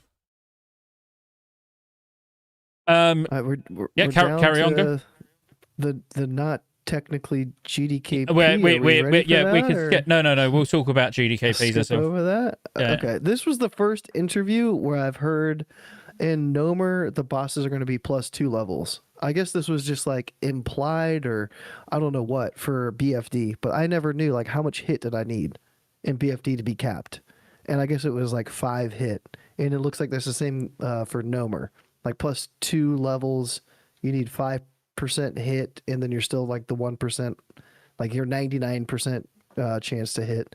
So that was nice for me to hear, like an actual dev interview. Like they said, bosses are +2 levels. Yeah. I mean, yeah. I've got nothing to add. And then there was the number bosses will not be immune to bleeds and poisons. I know Melee was like throwing a hissy fit over this. Hammer, you could probably elaborate. That was so good to I actually heard about that one first on the Comeback Kids interview, and I was like, okay, well that is great, because you know what? I have been tossing it up between the warrior and the warlock before I settled on the warrior. And that was a big one for me. I'm like, that might feel really bad. Just DPSing and things can't bleed, and rogue, like I have a rogue alt as well, like no poisons. But I had a feeling that they wouldn't like let that be a thing after seeing like what happened in BFD with Kelris in the beginning with casters, and then they quickly like nerfed that, and they were like, yeah, that's not cool. So I had a feeling that they weren't gonna make it like that. I mean, that would just, in my opinion, be really bad game design. It wouldn't be fun for half the player base. So I had a feeling that wasn't going to be a thing. And that does fill me with hope for Molten Core, fire immune bosses and stuff like that as well. So that's a good thing to see now, because it sort of sets your expectations for the future, which hopefully they follow through on them. All right, so I'm gonna take the alternate route here. I'm gonna say that Melee had their time in phase 1. Let them be immune to bleeds and poison in phase 2, so casters can come to the top of the damage meters. Like, fuck your bleeds, fuck your poisons. It's time for casters to be ahead. Just seems to fuck off, Hammer. Shit change right here. What shit change. That's true, but think about the PvP in phase 1, dude. Think about being a warrior in phase 1 PvP, trying to fight warlock, priest. Yeah, like it's impossible. If I got ganked, I just stood there. There's no point fighting back. I'm not winning. Like it is done. And like I feel like it's getting a little bit better in phase 2. You got Enrage Regeneration mixed with like Warbringer and I think Intervene, right? Intervene. Yep. We got Intervene. Yeah. So it's going to be a little bit better. And I'm kind of excited for that, because I do really love PvP, except I love Warrior a lot as well. And I love raiding. So I always end up maining Warrior, and Warrior in PvP, at least 1-on-1, 1v1s, it's not good. So, you need support, right? In group PvP, it's great. Like Stranglethorn rolling around with a group of 5, like fighting another 5. It's going to be really good and it's going to be fun, but just playing solo, like if you're solo and you get caught, I mean, almost every single class is going to kill you in a 1v1. Even with Warbringer. Mage. Yeah, I made Mage for years, and like fighting warriors, I was like, that's a free kill. And then even now, like phase 1 as a balanced druid, I was like a free kill. I would troll, like I'd never cast Starfire. I would Nature's Grasp, root the warrior, like get out of melee range, and then cast a Starfire Star Surge on him. Yeah, just to troll. Exactly. It's almost a joke. Like that's what I'm saying. Like when I get ganked at level 25, I'm just standing still. There is no point in me fighting back unless if I have a priest with me. Or a resto druid or something, it's a different story. Then you could do some serious damage, but especially with Warbringer. But outside of that, like 1v1s for warriors at 25, oh my god, the worst thing I've ever experienced in my life. What about and I did it twice. What about instances above Alderman? So are not going to be accessible. So basically, like, should we say Zul'Farrak onwards is just not going to be accessible. I mean, Alderman's going to be interesting though, because the last boss is like 47. Yeah, the last half is kind of difficult, I think. Yeah. The first Yeah. half's pretty face roll, but yeah, the second half of the dungeon's pretty difficult. And there's some good loot from particularly the first half that we're actually going to be able to use. Because there's Yeah. like the legs from the Aona or something, her name, isn't it? Like the big giant woman. Or sorry, big giant body type too. There you go. There you go. Good correction. Apologies. There's some good items in there, but to actually clear it that's gonna be quite fun. You know, yeah, like level. I'm sure it's 47, but you're gonna get to the point where you're not gonna be able to use any of the items, obviously. But the first half I see being run quite a lot. I is the name. Let me show a quick look at the items. So it's like, 37, 35, 37. But then if you was to look at the items from the last boss, like level 44, and 42 for the rings. So yeah, the rings was something that was like a random enchant, right? For those, so it was like the strength or agility ring. I think was pretty big back in the day. Yeah, like the monkey of the tiger of Yeah. But that's it. I mean, we kind of knew that there was going to be a point where, there'll be dungeons that you couldn't do, and they had to have Alderman really accessible purely because some of the early items are within the level bracket. But no Zolfaric kind of makes sense. So if you was to put on your tinfoil hat, what level? I know we should be talking about phase 2, but I was thinking about this today, so I just want to ask, what raid do you think will be the level up raid in phase 3? You want to go first? Go. Yeah, this is a tough one because I'm thinking of, I don't remember which interview it was, but they were like, when we decide which raid we were going to pick, we've tried to find a dungeon that had like the space for 10 people. And I'm trying to think, like, ZF has space for 10 people. That's exactly what I thought, but there is... Yeah. I mean, like Sunken Temple kind of has room for 10 people as well. So at Maradon has room. Like, it's a hard choice. Yeah, I was going to say, for me, I would have to choose between two. It would be between Maradon and Blackrock Depths. I think Blackrock Depths would be a really, really good 10-player raid. I mean, the place is enormous. I mean, it's huge. BRD is enormous, right? Yeah, I can see that for 50. For 40. Oh, wait. We're going to 40? We're going to 40. Yeah, I've had a couple drinks. Sorry. I'd say Sunken Temple for 50 and BRD for 60. If we have an extra one, at level 60, because technically at level 60 we're not going to start raiding. So it's a level up raid. Like, there technically don't need to be a new one at level 60, does there? So, but I'd kind of lean towards Sunken Temple for 50. That's what the chat looks like. They're saying too. Sunken Temple would be really cool as well. I mean, I feel like that's such a super iconic classic dungeon. You know what I mean? I think that would make a really good raid. And that's where all the class quests were at level 50. Like, it's, it would make sense. But you got to remember too that we were also teased Karazhan and Karazhan Crypts and please. Scarlet Monastery, right? So that would mean if that's our level 50 raid, then those two would be level 60 raids. Yeah, I mean, Karazhan for level 60, yes. Just make that happen. Yeah. But as I say, I don't know, the level 60 phase, so yeah, phase 4, I don't know if they would spend time doing a level up raid when you're already max level now. Right. Instead, probably put in more effort into the actual, like, Molten Core.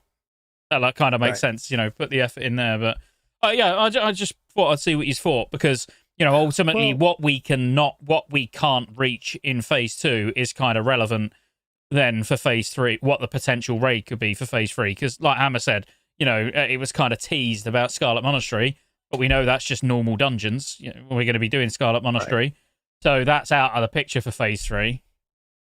Right. And Scarlet Monastery makes really good sense for a 60 raid, right? Maybe even after Nax type of thing. If they were to go down the normal progression of raids with the lore and everything, like, I feel like that would be pretty good.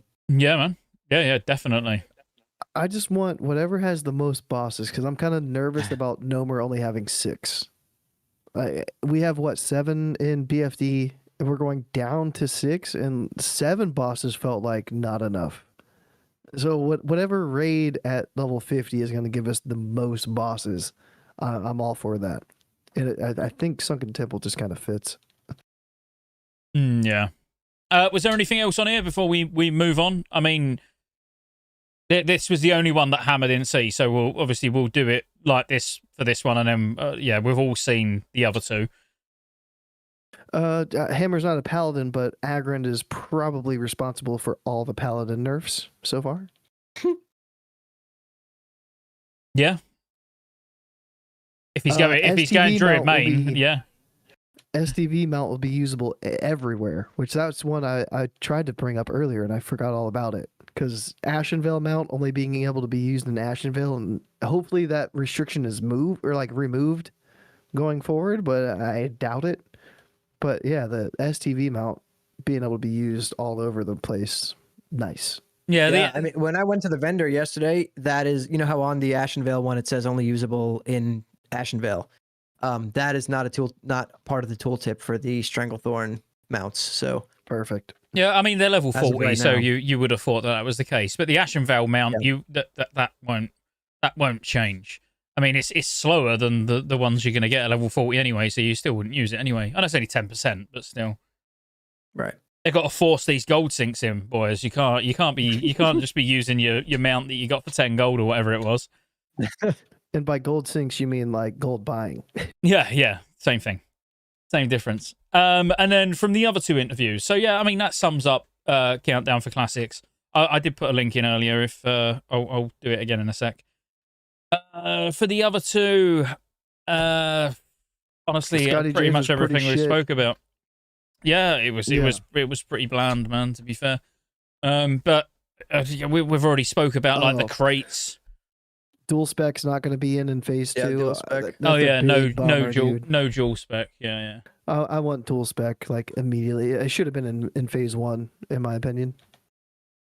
Was there anything else? Yeah, we got the rune confirmation, didn't we? But obviously we know that now anyway because it's out. Waylaid suppliers not being unique, we already know that. Dual spec not being in. Quality of life books, not necessarily just a phase 2 thing. You know, we could see more in the future. That's good. Perks for gathering professions. Yeah, I hope so. Because I don't know. Like, this is back on the thing where I like having prep. I like knowing ahead of time. And not knowing profession-wise what to have in phase 2 it's eating me up. I don't know if I need to go enchanting because of the sigil. I don't know if I need to go a gathering profession now because maybe skinning gives crit rating and all of a sudden crit rating is really good for me or what. It's I like discovering things. I don't like not knowing things. Yeah, it was a strange answer, wasn't it? Where it was like, look, that's a really good idea. That's all I'm going to say. It's like, is it going to happen? I know it's a great idea, but are you going to do it? I kind of hope that they don't pull it straight from like Wrath or whenever they got implemented, where it's like mining is plus stamina. You know, herbalism is the healing, like hot and stuff like that, and skinning is the crit. Hopefully, it's changed to something different. Yeah, I mean, you'd want like skinning. Let's say skinning being crit. Skinning can be crit, and then or plus hit. Well, yeah, that was what I was going to say. Rating. You know, mining would be 1% hit. Skinning would be 1% crit. Herbalism would be 1% attack speed. Mm-hmm. You know, and then it's whatever you need to be, and at least then your BIS lists could change around that. Because if you went for the 1% hit, you know, then that's going to change what items you would use. It could make it more interesting, but yeah. And then it makes me nervous. I mean, that's all we've got to talk about with mine anyway. As I say, most of it we know now anyway. And then Comeback Kids, dual spec. Yeah, we spoke about no Mragon Poison and Bleeds. We spoke about no world bosses. Except for the big elite that's going to be an STV running around killing people, which sounds just like the Undead Reaver? Zone. Well, yeah, the Fell Reaver and like the big werewolf in not Tearsfall Glades, but whatever. Silver Pine Forest. Yeah, the elite. That's what I was like getting reminded of. Yeah. Yeah, maybe if you start getting like, because it would be cool if as you start to like get lots of kills without dying, you gain a scent. You know, that Yeah. it's basically, then it's going to home in on the people that are not dying enough. Yeah, the big elite hones in on people that have a lot of blood on them. Yeah. That's what I was thinking too, or some kind of outlaw mechanic where if you've gotten so many kills without dying, you pop up on like the actual map as an icon and people can come like hunt you down. Like a lot of games do, you know, stuff like that. I feel like for this event, it would make sense. Something like that. The one thing that's not that's not in the sort of highlights of the Comeback Kids interview, which we will touch on when we get to GDKP shortly, was that I liked how they worded the question in like, how do you measure the success of banning GDKPs? I'm sure that was the Comeback Kids. It was Comeback Kids or Countdown, but I feel like it was Comeback Kids, which was a really good question that got dodged pretty, as quick as it got asked. They answered, they answered, but they didn't really say how they would measure its success. So I've got nothing to add to that. We'll talk about it when we get to the GDKP part, but it was a good question, like a solid way of wording it. But yeah, I mean, that was all the interviews. Like I said, I sat and watched the premiere of Comeback Kids, and we watched Josh's last night live. But all three, my own, included, they weren't a great deal of information, but also going into it, we knew there weren't going to be a great deal of information. Hammer, do you need to go? Do you need to go at some point? The Ghost just said. Obviously, you. I was trying to keep it incognito, but it's fine. Like you haven't got to feel like you're being held hostage. Yeah, I mean, I do need to kind of jump off around 8 o'clock. I mean, if you think this is going to go for a lot longer, then maybe I'll jump off now. But if you think it's going to be, we got a few more things to talk about, I can stick around for sure. Yeah, it's just GDKP, right? Yeah, I mean, big things coming in phase 2. Big things coming in phase 2. We've pretty much covered throughout. Yep. Anyway, we know that it looks like it's going to be belt and boot runes, and we've even said that they could throw in some curveballs. We don't know. So we can skip over that topic completely and just go straight to GDKPs and then bid everyone farewell. And it will be a short podcast. Go. What's going on? Maybe me and you we'll let him go, and then me and you will stick around for about 4 hours. Yeah, let's get pissed. Yeah. I'll just crack on with GDKPs. What do you think? I don't like it. I hate the change. And the biggest reason that I hate it is because they're not replacing it with a different option. They're just taking something away, and there's a void, and there's nothing to fill that void. They're like, gold trading for items, not going to be a thing. Don't try to get around it with using consumables to trade. Everything like that is going to be bannable. I'm wondering what the ban is going to be for like first offense. Is it going to be like a 3-day ban? A 2-week ban like you would get if you bought gold, or like what's the process there? It would have been nice to know. I mean, because I'm not gonna do any of these because I'm scared. I never bought gold. I don't plan on buying gold, but I also don't plan on using like a consumable to go into one of these raids potentially either. But yeah, like they're removing something without replacing anything in its spot. I don't like it. I can kind of go off of what you said there, and I agree with what you're saying 100% by removing some. I never thought of it like that, like removing something but not replacing it with something else. I agree with that. And that being said, I am a GDKP enjoyer for sure. Towards the end of phases, I love GDKP. That's the only reason that I've still been on phase 1 Season of Discovery the past like 3 weeks, is because I was like, okay, I'm just gonna I run my own, right? Farm as much gold as I possibly can for the next phase. And like, that's how I farm gold. I'm not like a gold guru. If you've noticed on my channel, I've never made a single video on this is a great way to make gold. I don't like making gold. I hate it. And GDKPs are my way of like farming gold essentially. So I've been doing that for weeks. But at the same time, I can sit back and also realize like why they want to get rid of it. It does encourage RMT. Like, there's other reasons for RMT, right? Like, people are still going to buy gold if there's no GDKPs. Let's be real.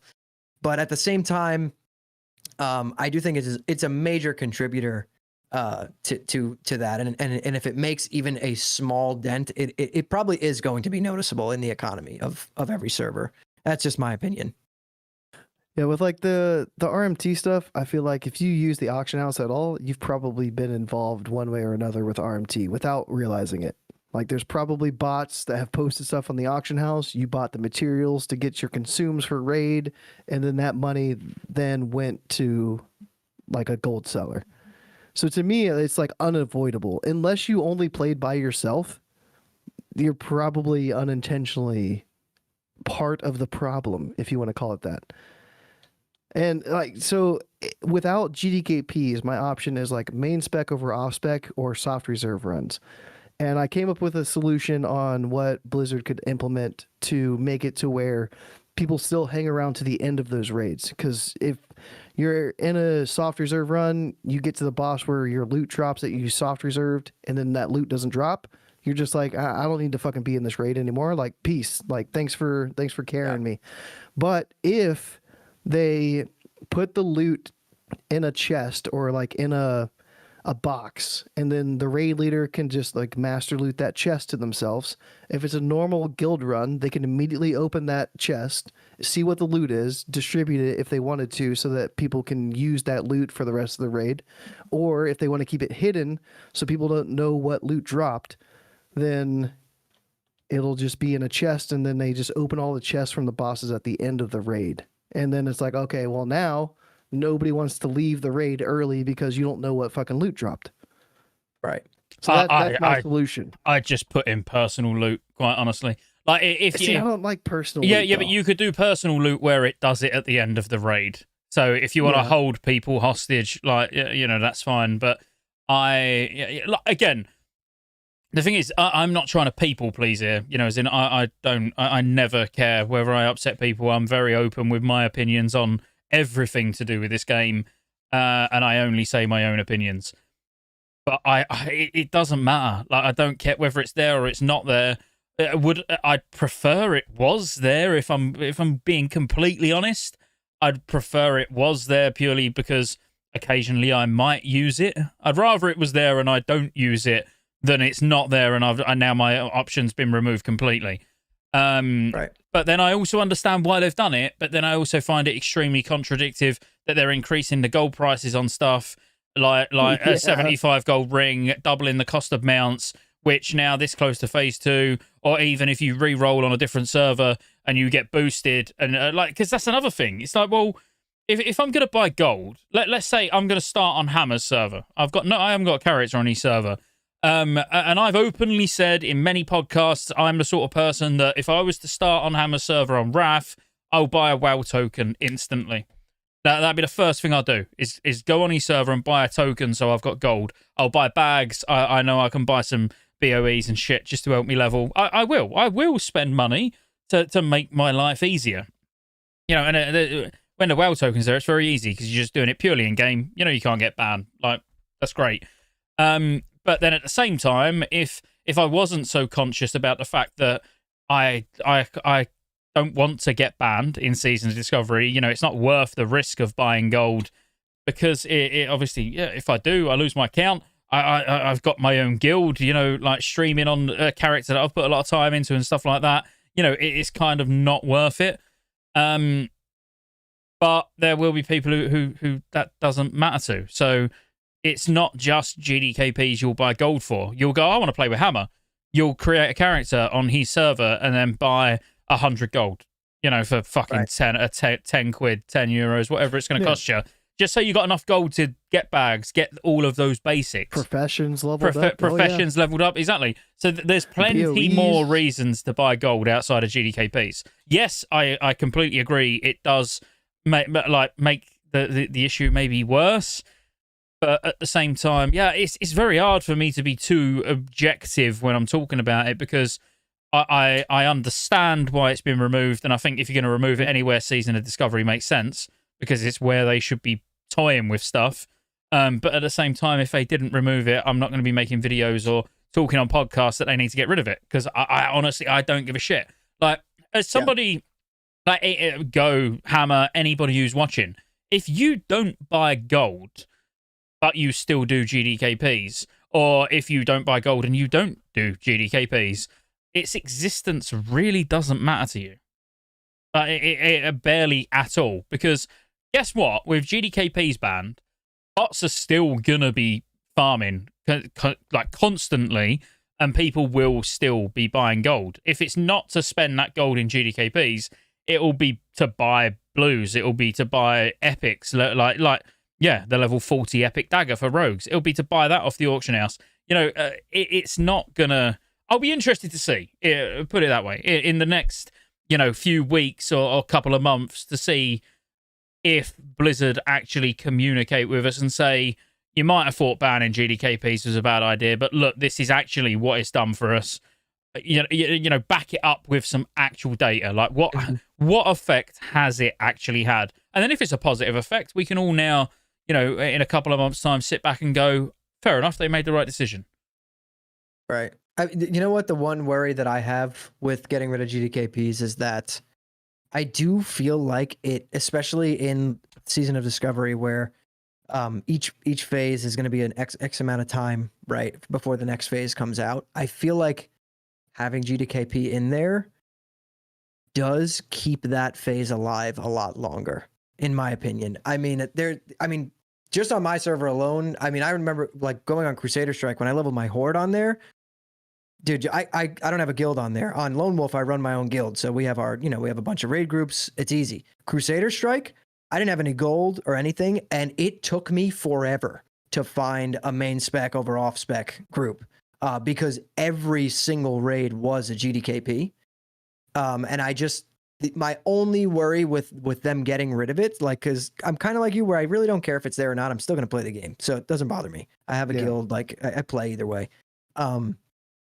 But it not being there could, in my opinion, kill phases a lot quicker. There's a lot of people who stick around because they're like, yeah, I'm just going to pump GDKPs. Like, it's almost like, it's like a dopamine hit. You go in there and like, dude, I ran one last week where I had a priest whisper me and say, hey, I have 950 gold to spend on the staff.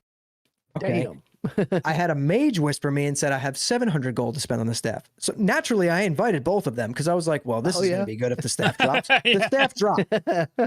The staff dropped and it went for 650 gold. Blessed run. It was a blessed run. And like, when that's going on and like those bids are going, it's fun. Like, I'm sorry. Like, I enjoy it. Like, you're sitting there, you're like, whoa, this is crazy. I'm getting a huge payout. Like, this is awesome. Because you know what? If they weren't in the game, I probably wouldn't even be playing the last 3 weeks. I have every character I want at 25. I have like 6 25s. Most of my mains that I'm going to play in this next phase are full bis or close to it. Like, I really would have probably not been playing. I would have been playing like a different game or not playing at all. And that's my biggest worry with getting rid of GDKPs is I feel like it may hurt the longevity of these phases going forward in some way. So it's where like Go knows. Sorry, Go. Mine's going to be quick. Like Go knows I'm like a big hypocrite because I've said openly I'm not a hypocrite because it's not like something that I try and hide. But I do GDKPs on RAF. I've not done one for a couple of weeks, admittedly, but I do it on RAF just to pay for my account. That's it. I don't do it for any other reason. I go in, I do a GDKP, I take my cut, I buy 2 or 3 months worth of game time, and then that's it. Like then when that game time starts running down, I might do another couple of GDKPs, because then I play Season of Discovery for free. So it's kind of like a no-brainer. Anyone who doesn't do that, like if you've got a character that's max level and got half decent gear on RAF, I would encourage you to do it. Like, why not? Why not play the game that you enjoy playing for free? And, I enjoy raiding on RAF still. Not like every day. I couldn't like constantly do back-to-back ICCs, but I can go and do tomorrow? An ICC every couple of weeks. Don't raid tomorrow? No, so Go's trolling me because our NA guild want me to go and raid Lich King 25 heroic tomorrow night, and I'm not gonna launch. I'm not going to be well tomorrow, unfortunately. I feel a bit of a cut. I've got a temperature. I don't think I'm going to be able to make it. You're looking kind of pale. Yeah, I feel rather pale. Can you feel pale? I don't even know. I don't even know if that's possible. You can feel clammy, and clammy is pale. That's how it works. But what, you was going to say something anyway, Go. I don't remember what I was going to say. Something to do with GDKPs, because that's what we're talking about, but I don't remember. I have a short-term memory. I'm like a goldfish. Yeah, so do I. Don't worry. But no, I like overall though. I mean, like if you was to say just so go. I mean, you're clearly a no. You think it's a bad change, right? Yeah. I think it's a bad change overall. I could be proven wrong, and I would love to get proven wrong, but I just think that it wasn't implemented right. And I'm curious how many people are going to get banned trying to advert it, and then that's going to be a bigger issue because it's like they titled it a GDKP ban, and then all of a sudden now, if you didn't watch any of these 3 interviews, then you might not know. Like, yeah, the consumable DKP is also banned. So it's like it's not just a GDKP ban, it's also an item trade ban. And if you don't know that going into phase 2, you might get fucked. So just one thing I don't like, and I don't know if there has been clarification on whether it's allowed or not, but this is something I'm very, very guilty of, is like... I think, yeah. You know what I'm going to say, yours is bannable as well, I think, from what I've seen. Yeah, which I don't like. So let's say I'm in a raid with Hammer, and my staff drops, it's a main spec off spec, and he wins it. I will then message Hammer and say, I'll give you 200 gold for the staff. You know, and if he then goes, yeah, all right, like, I can then get banned, which, you know, that's not a GDKP. That's just a trade I've made with an individual, you know, like that. And I've done that many, many times where something I've wanted dropped and I've just offered them gold and they've gone, yeah, fuck it. Like, yeah, go on. I've had Zach, who's in chat, you know, buy me gear when I've like created an ult on a different server or something drops and then he'll buy it for me for X amount of gold, you know, like that. I don't and that's been a particularly thing for like 20 years. I don't think you should be getting banned for something like that. That was an original, you know, vanilla WoW as well. Like that was a thing, you know, that's not GDKP in my opinion. I wish I could pull it up because I think that this instance was brought up. It was probably on Twitter because Twitter's where we get all of our information now for Assad. And I want to say that this instance was said that would get you banned. And I don't agree with it. Yeah, I don't. That's the only that would, for me personally, you know, if I was to sit here and say, is it a good change or not? I would say I'm fairly neutral, but I would say yes, it's the right place to make the change, rather than is it a good change or not. But I do think like things like that. If you just want to buy an item off someone that they've won it and they want to go because they've won it, you know what I mean? Everyone rolled and they won it. If they then want to sell it to someone in a pug, I feel like that's their right, and it's my right to offer them some gold for it so I can get it. Like I would be fucking fuming if I bought something from someone in a run and then got banned for it.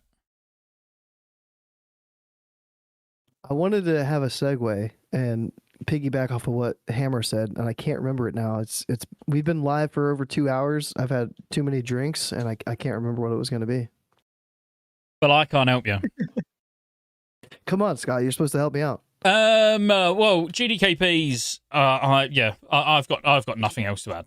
That's how I can help you. I can either move us on, or if anybody else has got any. The only if we was to piggyback off of what Hammer said, the thing I will say is, without GDKPs, I probably there's many times throughout Wrath. I can only really use Wrath as an example because like I'm not going to keep mentioning it, but I am. I want some more sympathy. Obviously, I've been pretty ill with man flu, which everyone knows man flu is the worst, for a few weeks. So it really has limited the amount of time I've been playing Season Discovery anyway. But like Wrath, without GDKPs in Ulduar, I probably wouldn't have been doing Ulduar for the last couple of months of it being there. Without TOGC GDKPs, I probably wouldn't have been doing that for the half of its fucking duration. Actually, not just the last month. And ICC, yeah. I haven't actually done many GDKPs in ICC, but that's because of SOD. But yeah, I do think it helps keep content alive, which is something that I think's overlooked, actually. So what it was that I was trying to piggyback off of was it kept me playing, trying to farm gold. Like I was out in the world doing stuff, trying to farm gold. I was in Tenaris, like fishing, doing world PvP with Alliance that was down there in Tenaris. Like I was out there for hours and hours and hours trying to farm gold so that I could have gold to buy items in my GDKPs that I went to. So yeah, like removing that from me, like now it's like towards the end of the phase when I've only got like 2 or 3 items left to get like bis, am I really going to go out there and farm this content? Like probably not. Am I going to like waste my time with a main spec of raw spec run when 3, 4, 5, 6 other casters are going to have the same item on reserve? I don't know. Yeah, I mean, for me, it's as simple as just I enjoy it. It's a part of the game that I really enjoy. Like Scotty was saying, like I did it in Wrath a ton. You know, I had my guild run, and then like I'm always someone who has a ton of alts, and I use those alts to run my own GDKPs, and that's how I farm my gold naturally. But without that, you know, I don't know. To me, in Season of Discovery, I'm not going to need tons and tons of gold. Like I have a few hundred gold at this point right now, and I think that's more than enough to get me through this next phase. And like we're gonna make a ton of gold going, you know, to 40. Oh yeah. But without GDKPs, if they don't become like, if it doesn't get reverted and it's not like if it's still bannable going forward, I don't know how much time I will put towards the end of the phase when it's all, you know, when it's getting a little dull, when you have 2 or 3 characters at cap level in almost full bis, and you've done this raid, you know, 20 something times. You're like, okay, it's at a point now where you're clearing it in 25 minutes. And is it really fun? Or are you just, you know, if you have all the gear you need, what is the point of logging on to that character and playing if it's not to farm gold from that raid, right? So yeah, I don't know. That's a big worry for me going forward. But I guess we're gonna have to wait and see. I don't know. We don't know, right? Like they could revert this by phase 3, so we have no idea. So the last point, and then you can escape, Hammer, because I think Bob, actually Blazing Bob, wants to come on and just have a say about GDKPs. So we'll still be going for another, well, probably fucking 4 hours once Bob gets started. But no, 5 or 10 minutes. No, another 20 minutes or something, because I've still got phase 2 prep to do, unfortunately. But what Jacob said that I've pinned in chat. So to me, the part that sucks with it as well is you can't sell runs for items anymore. So is that going to be bannable? You know, yeah, I think that was said to be bannable too. I can't remember all these things off the top of my head, but I'm fairly sure they said you won't be able to do that either. Because somebody said something like, yeah, we used to have like 10-man raids and we would sell 2 spots. And there was a dev response that said, like, yeah, no, you're not going to be able to do that. Okay, yeah, so I'm not talking about to that extent. Of course, yes, like that is the route that I would have expected the game to go down. But what about, like, I don't know, selling the ring from Shadowfang Keep? You know, you're boosting someone through for 5 gold to get to get a ring. Outside of raid? Outside of raids, yeah. I'm talking like actually selling items from dungeons, yeah. Oh, that'd be crazy. Because there's no way they would do that. There's plenty of people, aren't there, that boost getting like the Deviate chest, or the ring from Shadowfang Keep, or you know, there's things where you sell an item from a dungeon for X amount of gold. Where does that fall? I don't know. I mean, you're technically selling items from an instance. I don't know. Yeah, this is a nightmare, dude. Like, I don't like any of it. But it's just there needs to be clarification across the board. Don't know. It says Jacob's. Well, Jacob's saying the post says raid and dungeon. So that I mean, just every form of it. I don't know. It sounded like they made a change to like mage boosting by nerfing Living Flame. Maybe Scotty, you can elaborate on that. But if they're not gonna also ban like level boosting, then like what's the point of just strictly banning GDKPs? Yeah, you can't just ban items but still allow people to pay gold for levels. You know, I agree, and yeah, the nerf was basically anything that damages more than one target. That it doesn't do the full healing. So it was a Living Flame nerf. That's it, really. Yeah. But yeah, that's a whole other can of worms. If we then start talking about, well, can you still buy mage boosts? Which we know they changed in Season of Mastery. They changed in Classic Era. Well, they changed it in TBC. You know, anti-boosting mechanics. Yeah. Poorly, I agree, for people who actually wanted to solo content. It wasn't about boosting. What idiots try to solo content, right, Scotty? Yeah, they're absolute fucking cretins, mate. I'll be honest with you. But but no, that is a whole other can of worms. But look, let's let Hammer go because he wants to go and stream. Yeah. Hammer, it's actually been fucking amazing talking to you. I hope you come back on.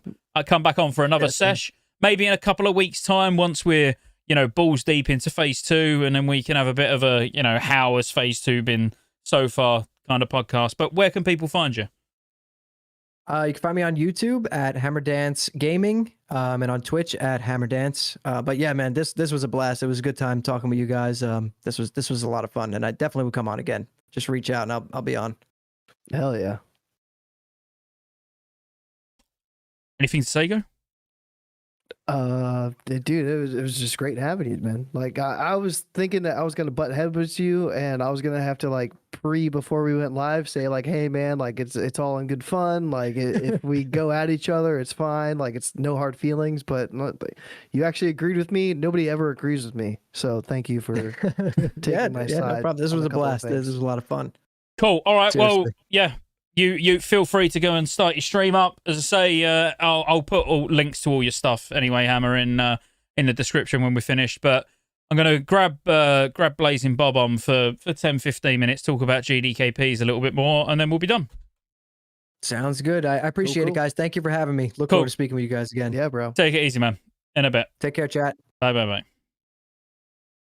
Right, cameras may be a little bit. Let me see if I can just fix them in some way, shape, or form. Just for a second. No, it'll be fine. No one cares. Not gonna work. All right, no one cares. We're looking good. Yeah, we're looking good. We're looking fresh.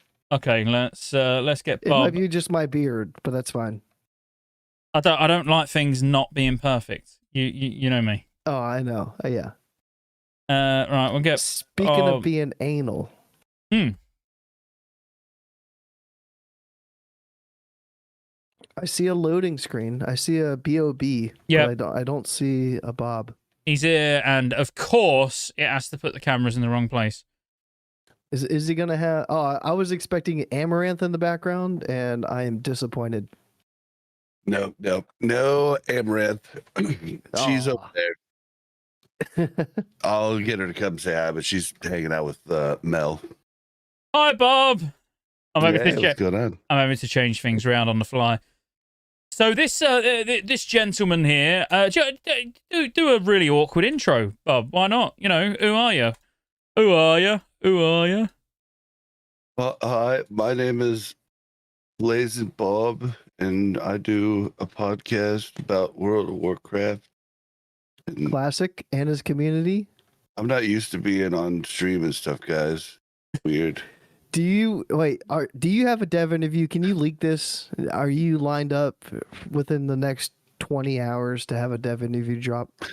No. I didn't get one this time around. It's a bummer. Man. Okay, because there's only been 3 that I know of, and I'm sure there's got to be at least one more, if not 2. I feel like there should have been more, but I talked to the guys and they were like, no, we don't have any more time for any more. And so I thought there'd be a ton, but I guess like they're probably doing, from what I talked to the different devs at BlizzCon, and they're like, yeah, well, we have to do like the IGN ones and the freaking, like all the ones that like don't matter, like the ones that the people don't even know WoW players don't see to ask. Yeah, like, but it is advertising for them to get, to get it out to people that might not play the game right now. Whereas we are the people that bring interviews to the people that play the game now. So they've done a lot of they've done a lot of war within the interviews over the last couple of days. The thing I found strange about the interviews for Season of Discovery this time round was that they weren't all posted at the same time.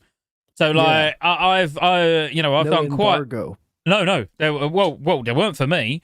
I've done quite a few interviews with them now, and it's like, right, you can't post that until this time on this day. This time, yep. As soon as it finished, they was like, yeah, you can put it on. I was like, what, like, and then now? Well, and then Josh from Countdown was like, okay, guys, I thought it was an embargo till 3 hours before launch, but I guess it's not, so I'm putting it out now. It was like, was it a miscommunication? Could he have put it out right after he did it? It's just weird. Probably, yeah.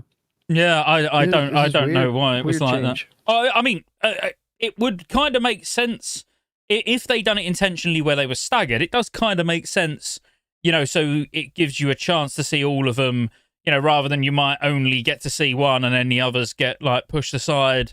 So there is some logic there, but at the same time, it's got to suck if you're not first. Do you know what I mean? If it's like, you're sat there, you got an interview that you want to put out and you can't do anything with it. Like if Josh had to wait till 3 hours before launch, that would suck. Honestly, I wish they would just embargo them to like on a time schedule. Like, I don't know. I mean, just like be like, okay, you could release yours at this time.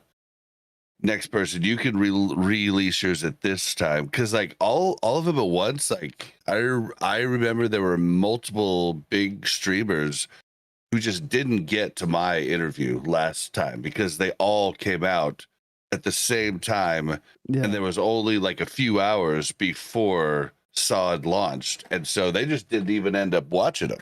Right? Yeah. So if they staggered them over 5 days and one per day or something, like that would be cool. Yeah, 100%. Right. Well, we've got we'll get you in, Bob. Thanks for offering to come and say hello, and we'll continue the discussion for not long, 10-15 minutes, and then we'll say our goodbyes about GDKPs. So you get your thoughts out on GDKPs. I'm listening. I'm just going to make a gin. Ooh, so shit. I mean, I guess we just talked about it with Simon Eyes and Mel on Warcraft Reloaded, but the GDKP ban is a very interesting thing, and I do get, like, one of the arguments that I don't get that I've seen from so many people is they're like, this isn't going to change gold buying, and I think to myself, well, it's got to change it quite a bit. Like, no, it's not going to stop it, but I mean, yes, there is stuff to buy gold, especially the more gold sinks they put in, like the trading out your pearl. Somebody might be like, all right, well, I'm going to buy 75 gold because, you know what I mean? Like, so that's like gold, $15, yeah. Yeah, gold sinks inherently increase the gold buying problem, but there's always going to be gold buying problem as long as gold is worthwhile. So them upping the cost of the mount, that's going to increase gold buying, like all of these different things. But then if you make gold worthless, like, then what's the point of farming it and everything else? So it's such a tough thing, but I don't see how GDKPs couldn't like slow down the RMT gold buying. Like, it just seems like a no-brainer, because that's like, so say you need a mount, you need 75 gold. That's a set amount, but GDKPs take it to a whole nother level that the game gold sinks don't, right? Like, there's no cap. There's no items cost this. Items can cost whatever you are willing to pay. So I just see banning GDKPs is probably the biggest way to combat RMT, besides doing it the right way and just clamping down on bots and spending the money to do that.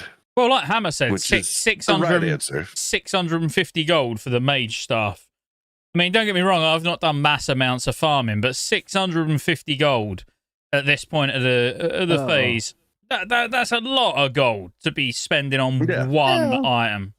And the only way that you spend that type of gold on one item is if you're a gold buyer or if you're a GDKP runner. The guys that run it, remember, they make like 2 to 3 times the gold that anybody else does in the run, depending on their rule sets that they set. But like for me and Wrath, say, like, I just know on my GDKP characters, I'm never gonna get the biggest items. Like I'm never gonna get Deathbringer's Will, because I'm not going to be able to justify the time spent, even though I've made a ton of money in Wrath on you know, doing GDKPs. As a normal person that doesn't buy gold, I'm not going to spend all of my gold on it, right? And so I'm never going to get the big items. Like that's the thing people don't talk about in GDKPs is the majority of people don't get the cool stuff. The gold buyers do, the whales, you know. And yeah, I think there's a lot of people that buy small amounts of gold, but I think it's a very small percent that buys the big bada bing gold, right? Well, I think these are our whales. That's more me. So, you know, yeah, I do GDKPs, but there's only really been one example where I've actually spent a crap load, and that was where I'd been doing GDKPs already for fucking months, and then got my druid. Go probably remembers when I got my druid to 80. We're not playing Cat yet. Got my druid to 80, and then I literally I bought everything. Literally everything that dropped, I just bought it all. No one was going to outbid me because it was like, I don't give a shit. Like, I'm just going to spend all this gold. I think you bought me something too, and I was like, dude, I didn't need that. And you're like, I don't fucking care. Here, take it. Oh yeah, I had so much gold, it just didn't matter. Yeah. But then, like, I still need to justify it. I need to justify it now, especially like in Season of Discovery. You know, I haven't got 650 gold to buy staff. Like, just put it out there straight away. I've got a couple of 100 gold. But where's that message? You pinned it a second ago. You can get 250 gold, you know, just from doing all the quests. Doing all the quests, we're talking, that's still quite a lot of hours. You know, to do all the... That's what I did, yeah. I did it. Yeah, and how long did it take you to get 250 gold from quests? It took a solid week at least, yeah. It took a while, but I was encouraged to do that because GDKP was available. Without GDKP, I wouldn't have wasted my time. Like, I don't fucking care about gold from quests. But then I couldn't then spend that whole week getting all of that gold and then spend it all on one item. You know, I just couldn't. I would have done it. Yeah, and Tara G in Tara G Andre Tolo, I thought I just butchered that name, makes a great point. Like the at least for me, the majority of way that I make gold is passively while I'm editing the podcast. I'm like buying shit out on the auction house, and then it's what we call resetting the market. So once you get enough gold capital, you're able to, as long as you're smart, don't screw up and don't buy too much. You can buy all the lower stuff, reset the market at a higher rate, and like you just make gold for nothing. I mean, it is time, but it's passive gold making, and that's honestly the biggest way I've made gold to date in Classic WoW. It's not been big items or like I make a good amount of gold farming and fishing, like a pretty good, like fishing. Like everybody sleeps on fishing. You guys don't understand. I fish a lot.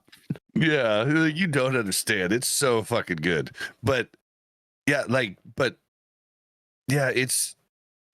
I don't know where I was going with that. It's just, I just want to say, while you get your train of thought, go. Do you fish a lot? I mean, I was watching your fishing stream a few days ago, and you was in Tanneris, and you was dead more than you was fishing. Oh my gosh! I actually am I lying? It depends on the day. So right when you guys called, I was trying to fish in Tannerus, and I was going up against this group of 3 alliance, and I would always kill one of them and then die. And then you guys called, so I stopped because I had to concentrate way too much to kill one, you know, when I'm 3v1. But I love it. I mean, that's why it's fun. Like that's like on a PvP, like I like fuck off. Like on a PvE server, like when I put that freaking line into the water, like my heart's pumping. I'm like, dude, is there somebody around me? I'm looking around. I'm watching for it. I'm like, you know, like that's exciting. Like if this was a PvE server, I'd be like, I ain't fishing. Fuck that. You know, like so. I mean, the danger in the world is what makes it freaking awesome. And yeah, you get less done, but you have more fun. So what you're saying, Bob, is you thrill seek by fishing. I do. Can you say that? Do. Can you say that out loud for me? I went to Daenerys. The best high you could find is fishing. If you don't have the boon of Black Fathom, then fishing in Daenerys is kind of like, meh. But if you have the boon buff and you can like move around faster, get to pools quicker, it's not just hunters that can run in their cheetah form, then it's pretty fun. Because I can kill a hunter. But there are a few classes. If I have my bobber in a fishing pool and they get the jump on me, they might kill me. So Scott, you might have seen me get ganked, but I don't know if you saw me get like actually 1v1'd or like 2v1'd or anything like that. I mean, I'll be honest with you. Using ghost form so much, I didn't really see what was going on outside of that. That means I don't have boon buff, bro. I don't have my boon buff. You need boon. It's a long flight path. But anyway, I did only say 10-15 minutes. So, Bob, GDKPs being banned, good or bad thing? I think it's a good thing. I don't know of any other way. Like I think the best thing, and of course, and like everybody's, yes, they should just fucking stop the bots. They should stop they should stop the gold sellers. But they're obviously not doing that. Like this is, I think, the best way to cut down RMT quick. Just because what I pointed out, I don't know, Scotty, if you could hear while you were gone, but I just pointed out like that the mount, the trinket, all these different things that cost like gold, that is a enticer for people to buy gold. But it's a set amount, whereas GDKPs can go to the moon, right? Like, have you ever been to a GDKP where they're like max bid, right? Like there's no max bid. No, it's like Texas Hold'em, like no limit, whatever. Yeah, and which is, now you just point that out, that's extremely unfair because Texas Hold'em, we all start with the same pot at the start, right? So it's I think it will cut gold buying down, and the people that say it won't, I wonder, like, what the fuck are you talking about? And there's not been one person that can give me an actual honest, like, you know, like econ was one of my favorite my favorite studies in college, and economics is something that doesn't care about race, creed, anything. Like it's pure economics. Like, you know, it doesn't care. Like this old person, right? They don't give to society anymore, so they are worth less in an econ stance. And and I point out people like superstars, like say Patrick Mahomes, Chiefs, right? Like he is worth more to the overall economy than any 1,000 people group, you know, you could come up with. Like, and it's just the fact, right? So shit, where was it going with that? God damn it. We've all done that tonight. Yeah. Fuck. But so I Yeah, I was doing understand. it- I understand what you're saying, though. But for me, looking at it as a business decision, because ultimately, yeah, we that was what I was going with. Okay. Sorry. we all sit and play it as a game, because it's a game for us. It's for the vast majority of people that are watching this, it's how you enjoy to spend your downtime. It's a little bit different for me, a little bit different for Bob, Go, Hammer, who's been on tonight. They're like we're bigger stakeholders, if you like, than you're just a player. But they will have to justify the action. So if they've banned it, they need to have a measurable outcome from it to be able to put a case together, because they answer to people and say, yes, we done this and it worked, and here's why it worked. Now, if they can't do that, then it was a bad change. If they can do that, then it was a good change. But I'm hoping that in the future they're transparent about that. I want to see in a couple of months' time them turn around and say, actually, this worked. This worked, and here's why. We're having to ban less accounts. Like, that would be a measurable outcome. That would be quantifiable. They can say we've had to ban less accounts because there's less bots, because there's less demand for people buying gold. It needs to be justifiable. It's scary though, because it looks like they've been testing their gold trading processes for a couple weeks now. Because if you check out Sardako's YouTube, you'll see his, I think it's not the latest video he's released, but the second to latest one. He got banned 2 weeks ago, and he didn't know why. Like, he had appealed it, they didn't answer him, yada yada yada, right? Like that like the whole banning process of them banning the wrong people, like, literally, that's not okay, and it's not cool. So, like, I'm a Blizzard, like I oftentimes, am a Blizzard like apologizer, but like, this is not okay. Like, and he was able to go in, and he streams constantly. He was able to go in, see that all of his gold in SOD was removed, right? Damn. Then he was able to go into all of his other characters, hardcore, whatnot. Nothing was touched. Then he goes back to his last stream, and he ran a GDKP where 2 different people, one spent like 90 gold on an item and one spent 75 gold on an item. Well, all these people traded the gold to him. He traded their cuts back, yada, yada. And then that's when he got banned. So I'm scared to fucking death. Like, I have 2 accounts. Like, I don't even want to trade gold across my 2 fucking accounts now because of this shit. Like, this is scary. like, yeah. And if you're going to implement this, the only thing that scares me to death is the fact that they don't have the personnel to properly investigate. Because if I get banned for 2 weeks for trading my other account gold, I'm going to lose my shit. And I don't have anybody to lose my shit to, because I can't get a hold of anybody but an automated goddamn response from fucking Blizzard. So no, like, they've been killing it on a lot of shit, but the fucking wrong bans, I don't give a shit. If this dude bought gold and he traded it to fucking me, that ain't my fucking problem.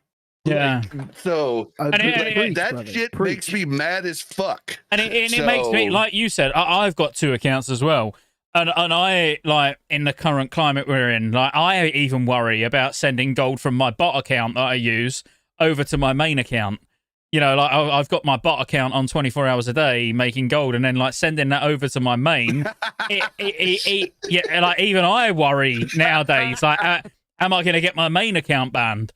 So yeah, it is. We're all in dangerous territory.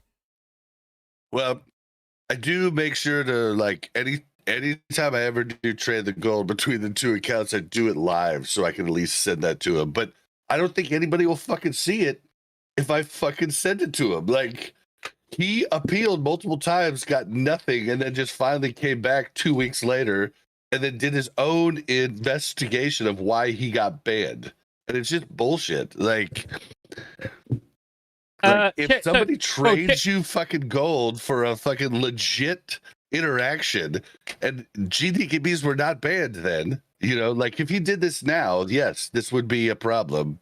Like, and he should get banned like after phase 2 launches because they've changed the rules. But he did nothing wrong and got banned and just wasn't even able to it bugs me. So I hope that they're ready for the long haul of actually properly taking care of this. Well, Cheesebag has said that people are getting warning in emails about GDKPs. I've not had one yet. I don't think. I'm looking through my email now. I don't think I've had one, but now you're freaking me out. I'm gonna have to search Blizzard. That's interesting. You know, if they're going to the lengths of emailing people to say, remember, don't do GDKPs. But yeah, I mean, look, as I say, it's always a weird one for me to talk about purely because I'm neither for or against, and I never like talking about topics where I'm so neutral because that's boring. You know, I do like to have an opinion on stuff, but again, like if it's there, occasionally I might do it. Does it influence me to buy gold? Ultimately, no. No. Because but we're a different case, though. Like you're also somebody, like you said, somebody buys you stuff. Well, you have simps that buy you things, like just like Sarth does. I have people that buy me things too. Like it's not fair for us to Nobody buys me nothing. There is that. But I also just prefer. I actually don't like. Well, you know, like Simon Eyes, for example. You know, again, this is. I'm not knocking him. He's got 100%. He's got like a good point that, you know, he knows at least when he goes into a raid, he's coming out with something. Whether it's an item or it's gold, he's coming out with something. Hold on, Scotty. You're like breaking up. Is it breaking up on your side too? No, it's just not breaking up for me. Just you. Okay, cool. So, you know, he's coming out with something. Whereas I actually like the RNG aspect, if you like.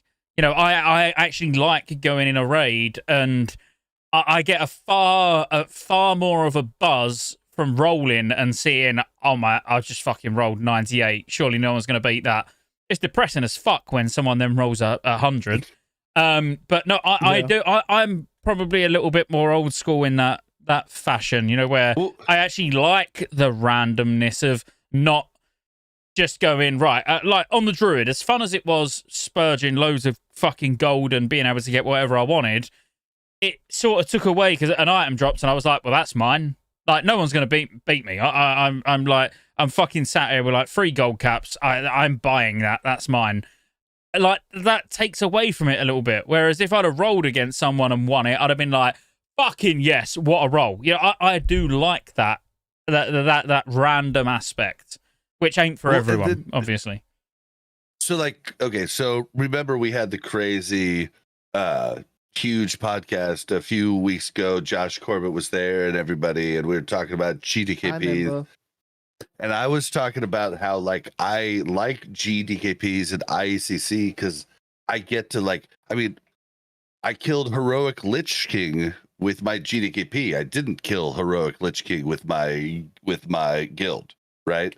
Like, and I killed Syndragosa hard mode heroic, you know, 8 weeks before my guild did, right? Like, and so I was like, I like the fact that I can get in and like run with these guys that really know how to do the raid, but not have to do PTR, not have to do all the things you have to do to be in a really good guild. PTR, like just like a whole bunch of bullshit I don't want to do. And this is a really cool way to get in. What I don't get is Season of Discovery. Dude, why are you doing a GDKP? Like, I mean, you could just start a group and you can reserve everything you want and make it through. Like, Oh my God! Look at Ghost's I face. start different Go groups just and go reserve literally shit. just shit It on was his chair. easy. But why? Like, why do you need a GDKP right now? Go in heard BFT? Go heard the word reserve and literally just Brother. shit on his chair. Yeah, I got a big pile of steamy shit underneath me. Dude, run your own runs, man. Like, If it you is a pain in the ass. It sucks, but you do benefit. There's a couple people that might be in chat right now that have seen a couple of my past streams where I've been looking for runs. I'm looking for GDKPs. I'm looking for soft res, main spec over off spec. Anytime I see somebody hard reserve the fucking staff, they go and ignore. Like, fuck those guys. If you're hard reserving staff, fuck you. You're a piece of shit. So go. I'm not gonna be that guy. I can't be that guy. The only thing I've ever hard reserved is the sword. Yeah, but I wouldn't have joined your raid. I was the only warrior, so I was reserving it from the hunters type of deal shit, right? Mm-hmm. But and then I reserved the trinket one time because I'd done 9 runs and not got the trinket, and this group just kept having. So I was like, I like basically Crix told me, he was like, bro, just run your own run and reserve it. Yeah. I was like, oh, why didn't I think of that? Yeah, so I'm so against reserving items in raids. I don't join raids if there's something reserved, even if it's something that I don't want. If you were starting a run. If you were starting a run and you was reserving the sword and I'm on my mage, I'd be like, I ain't fucking joining that shit. You know, like I do the same thing, but people join mine. Oh yeah, you'll get people. I do the same thing you do. I'm like, fuck this guy. I'm not going if he's fucking reserving it. But when I do it, I'm not saying it's cool. I'm just saying like people join, and then like also. If you run like a trinket reserve run, a lot of the time, everybody has the trinket. Oh shit! Yeah. Now this run even runs better because we're all geared. You know, like it's a weird catch-22 type of deal. But it's fucking disgusting. Is what it is. Why the fuck are you running Like I haven't run one GDKP inside. I got 4 tunes. Like why run a GDKP inside? Because I get it's smoother for like ICC. It's not really that smoother. It has been for me. I've had one bad raid that I ran once, and it was bad. You ran it. And I learned from it, and I ain't done that shit since, man. It like all of my raids have been fucking smooth as butter since. So yeah, so I mean, like, yeah, I guess. It's just an easy thing for people. I think like I liked Go's idea before I got on here about like having the raid leader be able to choose. Like if the raid leader could choose to hide loot until we get to the end of the run, and the raid leader would have the ability to say, okay, raid's done, because like we can't kill this next boss, like per se. Then all the loot shows, that'd be fucking sick, dude. That'd be fucking sick. Like I'm already planning on doing that for this next phase. I'm gonna do like soft res with like a probably stipulation on like 1 tier token per person type of deal. Just I have to see how the loot works out to like work it out, but I'm gonna keep the loot in my bag until we are done. Like, and unless and the raid runs that you want and leave. 2.5 hour, unless the raid runs 2.5 hours long, which it won't, then we're good. We're Gucci. We'll be able to keep most of the people there. But I loved Go's idea of hiding the loot, because with my idea, people could still leave if their item doesn't drop, because they know they're not going to get it. But man, I love the idea of hiding it, and just I loved it. There's got to be something. They can't just remove GDKP and not do something else, in my mind. If they don't do something else, then like what the fuck is going on? But they've not removed. I know what you're saying, but they've not removed. Like they didn't add it, so they've not removed it. It's the same way they removed. So would you say they removed boosting in TBC? They removed a way for me to be able to farm gold and then use that to buy a piece of loot, to have the advantage over somebody that hasn't farmed as much gold. That they removed that from me personally. Yeah. Again, I understand where you're coming from, but it's like, you know, if they removed group loot or they removed master loot, like they did, you know, at some point throughout the expansions, they removed master loot. That's removing something because it's something that they actually put in. You know, I don't know. They're limiting player behavior in ways. Yeah. They're limiting me from playing the game. Yeah, but I don't know if then they're obliged to then add an alternative when they limit player behavior. Do you know what I mean? Whereas if they removed something that they put in, then I would say, yeah, they need to give you an alternative. But when it's like, well, no, you can't do this, it's having a negative effect on the game, it's something that we're doing. So do they really need to put in an alternative? I'd like to see them put in an alternative, and I think Simon Eyes' idea for the alternative is fucking amazing. You know, where it's currency driven still, the more you do, the more you earn, the more chance you got of getting loot. I think it's borderline imperfect. But whether they're Blizzard could obliged do that, to put it in, like they could do that, and then the only way you get around that is people could sell accounts with a ton of currency, right? But the currency would change with every raid tier. So like it would be a much smaller niche market than just straight up selling gold. Yeah. But anyway, we're done. That's enough about GDKPs. Ultimately, other than go, I feel I can't be asked. It's like we've spoke about it enough. You know, like ultimately, I don't give a shit. Go is an absolute no. It shouldn't have been banned. Mm-hmm. I'll die on that hill. That's fine. Yeah. I mean, but you're not wrong. No one's wrong. Being banned. I don't think it should have been banned. Because I think Blizzard just should fix the bots and things. But Facts. I think I'm okay with it being banned. As long as it ends up being a positive, then I'd be happy to say it was a good decision. If it ends up people get fucked like Bob was ranting on earlier, and people get banned for no fucking reason. Oh god damn it. That's gonna piss me the fuck off if I start seeing people get banned for no fucking reason. I'm gonna be like, yo, this is fucking ridiculous. Like, you guys weren't ready for this.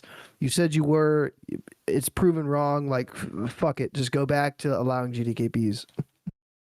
But I'm happy to be proven wrong. If everything works out smoothly and only the exact people that are actually doing GDKPs get banned, which is impossible. Yeah. It ain't fucking happening. Then hey, I'll give it to them. But until then, I'm team like fuck the GDKP ban. Cool. Until next week, Scotty. Until next week, yeah. So next week we'll do Wednesday again, yeah. Yeah, sure. Yeah, all right. We'll do Wednesday again. And Bob, thanks for jumping in for a little bit. It's always always a pleasure to speak to you. Yep, thank you for having me. I've been trying to get Hammer on the show for a bit here, and you guys just poached him from me. Sorry, that was all Scotty. I approached him in such a normal way as well. I was like, "Do you want to come get pissed with me and go on a podcast?" It's like he literally said, "Who's this?" I'm not even joking. Because like when you're not friends and it just shows the first letter. So then, but no, awesome guest. Like he's coming back on, even if you don't want to. We'll just drag him back on. Yeah. But go. Yeah, I think it's cool. Until next week, go. I'm just gonna literally just go send us out here. Everybody who's super chatted, any members, no members, join as a member. What are you doing? There was a sub on Kick, I think. So shout out to the sub on Kick. There was Cal, a resub. Yeah, he might not have been. It might not have even been there, but maybe he was. We're gonna say he was. Yeah, we're gonna say he was and say thanks, of course. Member, barely know her. All right, but we're off. Thank you again, Bob. Go. See you on Wednesday, and everybody in chat. Take it easy.